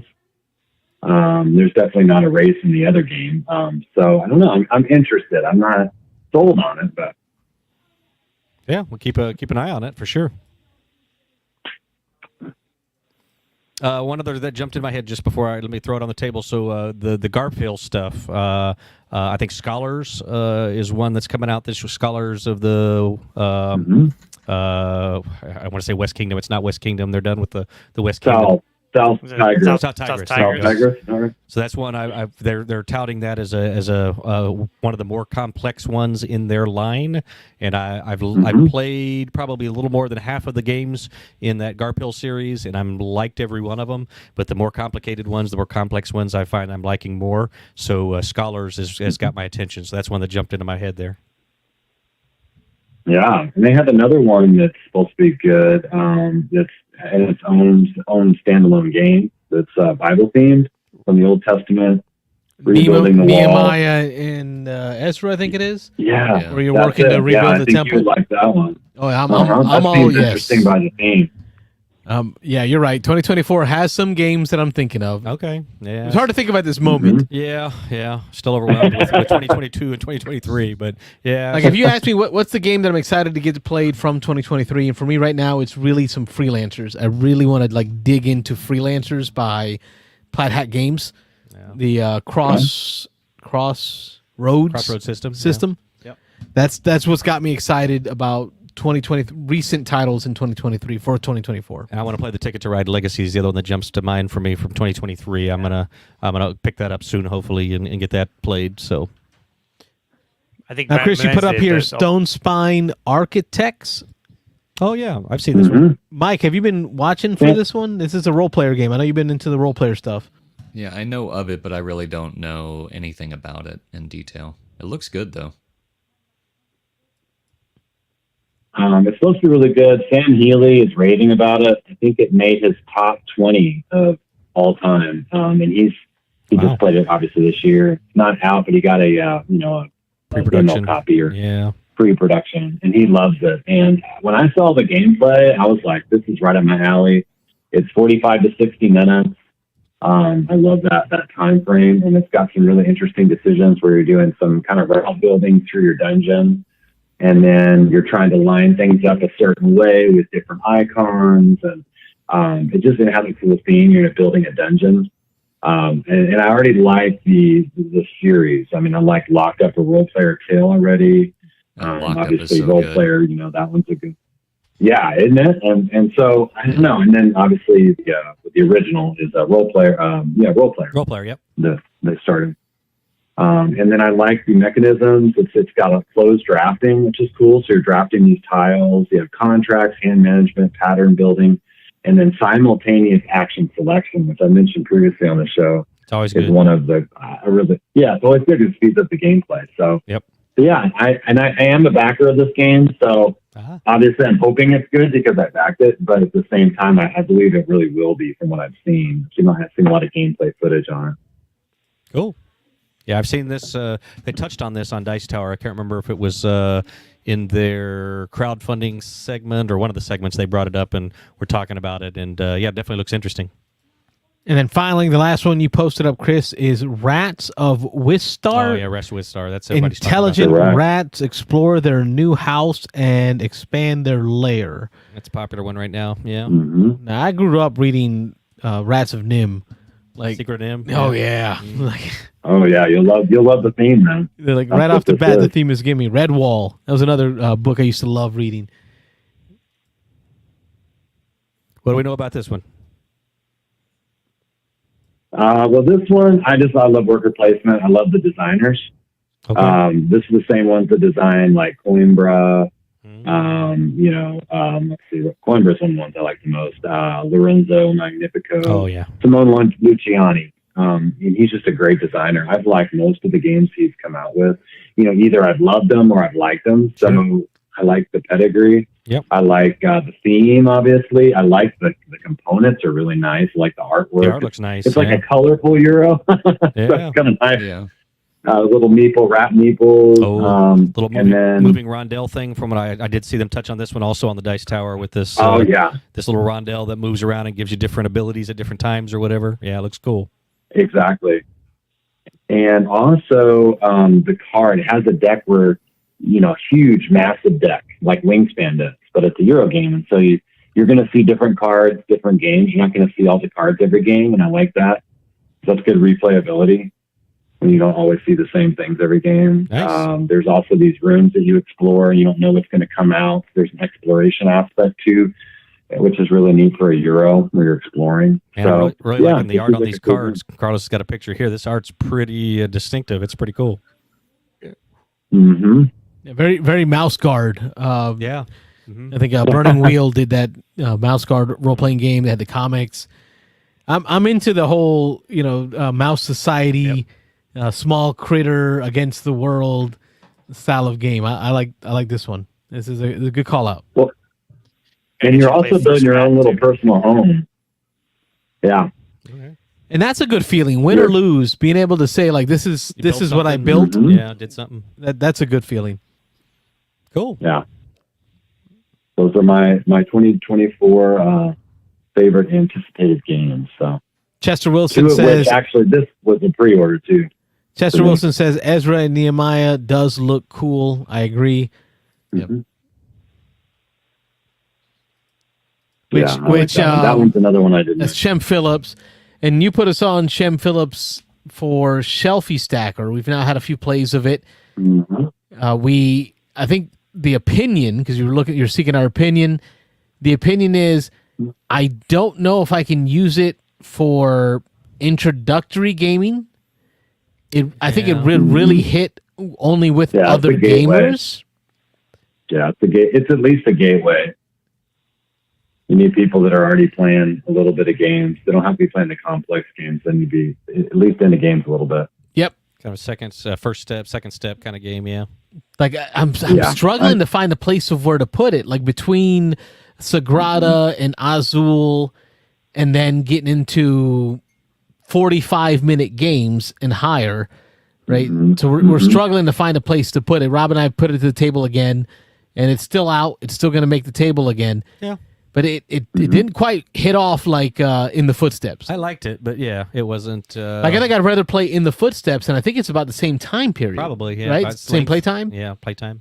It's a little bit quicker for In the Footsteps. I will say that where the game really shines for me is when you mix and match the cards. So you take your favorite cards you want to play with, you put those in the game, and every game you just mix up the cards. You don't have just the 1 through 8, and then the 9 through 16, or where it's half and half in order. I don't do that. I mix and match, and I find that makes it more interesting. I don't think we've done that yet. No, we haven't done that we yet. Played them in each of the halves, but we haven't. So for your second play, I would do that. Read all the cards and see which ones you want to play with, and just kind of throw them in and make them more interesting. My third play of the game is when I think I had the most fun, because at that point I didn't use any abilities till towards the end of the game. And then I was able to really modify dice in my last 3 or 4 placements. I was able to, slide dice up in order to fit some in. So there's something to it. There's definitely, Shem Phillips took an entry level style of game and said, how can I make this more fun for gamers? Is what he did with Shelfie Stacker. That was your last recommendation to us. Yeah. Yeah, that's interesting because it is a good strategy sometimes to wait till the end or have a turn where you use 2 abilities in 1 turn. Yeah. So you're not necessarily using an ability every turn. You can mix and match, and I like that you can stack those abilities and then have a monster turn. And you don't see it on the surface the first time you play it, and the more you play it, you start saying, "Wow, this has got some depth to it for what it is." Sure. But exactly, it's definitely a gamer game. It's just more on the lighter side. Yeah. Yep. I know you and I have been talking about it, and you and I have chatted about it in the Discord chats. Mm-hmm. Yeah, and I like the theme. Obviously, I mean that's part of it too. That's the fun part of the game. The art and how you can identify with the different characters in there. Yeah, some little funnies in there about the different games, the names of the games and things. Yep. OCD personality and all the different types. You mean Mike? Nice. You resemble that remark. Chris, thank you so much for your call. As always. We appreciate you. Yeah. Wish you the best in this new year, and hope for many more phone calls from you as we go on. Yeah. Absolutely. It was a pleasure. You guys be blessed, and we'll see you next time. Hey, God bless. Good night. See ya. See ya. All right. Happy New Year, gentlemen. Yeah. This is the first one. To you. First one of the year. One down. How many more to go? I'm not doing the math. We had 66 uploads. 67 uploads in 2023 to the podcast, because I take all these and convert them, majority of these convert them into audio, plus the podcasting that Wayne did. Yeah. So we put out 67 individual episodes into the podcast ether as a show. I think we did good. Yeah. I think it was a good year. Not too shabby. We're contributing. All right, before we close out, anything from Washington? I'm going to Orcacon tomorrow. Nice. Work-a-con? Is that a con about work? Orca. It's whale. about Orca. Yeah, that's the card game one, right? No, that's not. Okay. That's I think that's further south than Portland. Okay. It's a board game convention here. It's been held, I don't know, for at least the past few years.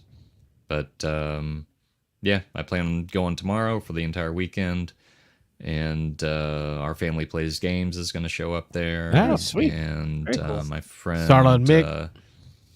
Yeah, and Ashwin the developer that did the Wolves. He's going to be there every day, so I'll probably be hanging out with him most of the time and just getting as many games in as I can. This is going to be a good start to the year. I can't believe I've already got 2 games played. Normally it's like 2 games a month I'll get played, or something like that. But yeah, so that's all I really got going. All right, so we'll hear more about OrcaCon. I heard that wrong. OrcaCon next week. Wayne, anything for the folks at home? No, just like Mike said, good start to the year. Already got like 4 or 5 games in, and again, I'll be playing Cthulhu Wars this Saturday at Jim's, so looking forward to that. And I actually I have set up the was it the Jungle Cruise board game that I got from the gift exchange. Oh, nice. I cracked that open, and doesn't get good reviews, but I set it up. I think my son will have fun playing it a couple times, and then I'll pass it on to somebody else in the community. But I haven't set it. I told him, I said, but I stacked like 4 or 5 games that I haven't played yet that are good for with me and him. And I said, I'm just gonna put these on the table. I'm gonna set one up, and when you come home, from school or camp, we'll play one, and then put it away and get the next one. And he's like, "Oh, that sounds good." So, I think I'm gonna try to leave games set up so that it's just there and ready for us to play. I think Nick had mentioned that in the past, that especially with his kids, if they get distracted, they want to go do their electronics and other stuff. But if it's already there, I can just 10 minutes, let's play this. So that's what I was doing tonight. I was setting up freelancers on the dining table, like out in the open in front of the whole family. Like this is going to get played. We will get through an adventure of this. Nice. You can't eat dinner at this table until we play this game. It's all over the place. real quick, I want to touch on. I played games with Wayne and Sam and Jim. What day was that? That was Saturday. Sunday? Saturday? Sunday? Okay. I don't know. Sunday, maybe. Yeah. Saturday. Saturday I was at Rachel Lee, had a little game get together at her house. I played 3 games over there. I just want to throw them out there real quick. Point City, my first play of Point City. I liked it. It was good. I think Point Salad I like better just because it's quicker and lighter for what it is. Point City is a step more complex, a little more to think about, some collection of things and comboing things, but it was a good game. Definitely a step up from Point Salad. But for that level of game, I think I'd go back to Point Salad most of the time. Great split, another great game. I know Wayne talks about this all the time. We played it at Dice Tower with the max players, 7 people, and we played it in less than an hour. We played a 5-player game the other night, Saturday night, and again, well under an hour. Had a great time. The final spread on the points was real tight, so that's always a fun game. Pushing cubes on tracks. Great time. One of my favorite things ever. Then I got to play Bacon. This was one of the what am I trying to say? What kind of game is this, Mike? Trick Taker. There we go. Sorry, just jumped out of my head. Trick Taker. That came out from All Play Games. They had a set of 4 of them that just came out that they released all together. I know Dice Tower said Bacon was maybe one of the ones they didn't love so much out of the 4. It was interesting. Had some weird twists. On playing groups of cards, and you have to follow, but you have a big hand, you deal all the cards out, and then I can play like a pair or 2 pair or a straight, and then everybody has to follow that after me or pass, and then as you're doing that, you're throwing away cards, and you play 4 rounds each hand, and you get 4 points if you win the first one, 3 points, 2 points, 1 point. So there's some interesting decisions on whether if you've got a hand that's kind of solid, like a run that maybe isn't the best run, or the straight is what they call a run, but it maybe doesn't go all the way up to the 11.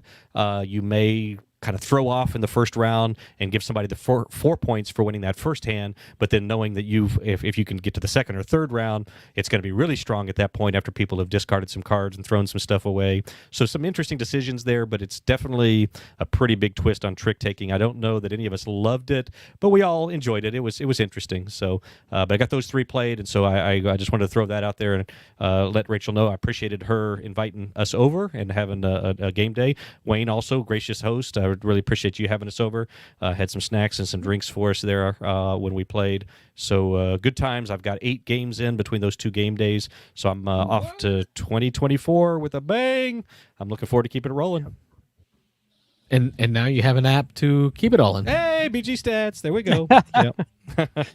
Yeah. How about you, Carlos? Anything new? No. More games is good. More of the games. I don't know. I was thinking More games good. I'm thinking about the board, right? And I'm like, man, if I play the games that I played this year that are on my board, is my board going to look the same as it did this year? Oh, yeah.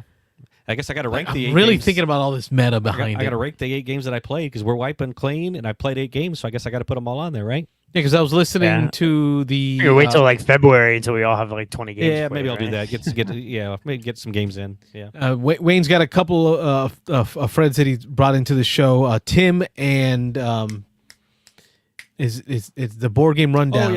Oh, yeah. Tim and Mike. Tim and Mike, and I was watching their 80 to 71, I think it was, and it really got me thinking about games and ranking them. And like, man, I just know that if I play like let's say I play Brass Birmingham again this year, it's going to shoot to the top of this list. Well, so I feel like maybe I don't want to play the games that I already know I love this year.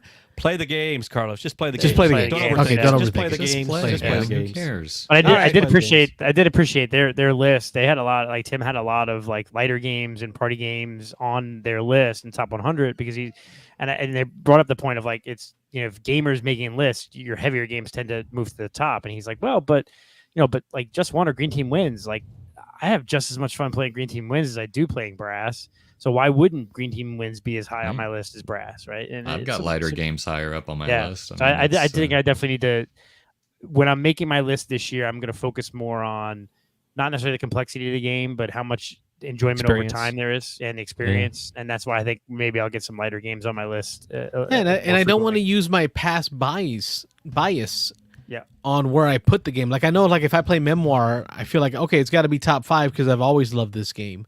And I always love playing it, but you hear me. There's room for more, so we'll figure this one out as we go. There's a ton of games I didn't even get to play in 2023 that like Dune didn't get played. I didn't play the whole year. I'm like, that's crazy. I know it's crazy. I definitely need to fix that. So those are the things I'm thinking about. Kick that off in 2024. Yep, we'll fix those. All right, folks. On that note, over 2 hours of content for you. We appreciate you. We will be back next week, Thursdays, every Thursday, 9 p.m. Eastern. I'm Carlos. I'm Rob. I'm Mike. And I'm Wayne. And we're the Beans and Dice Podcast. Thanks for watching the Beans and Dice Podcast. Bye, everybody. Don't forget to like and subscribe. See y'all next week. Tell your friends, hit like, subscribe. Frog.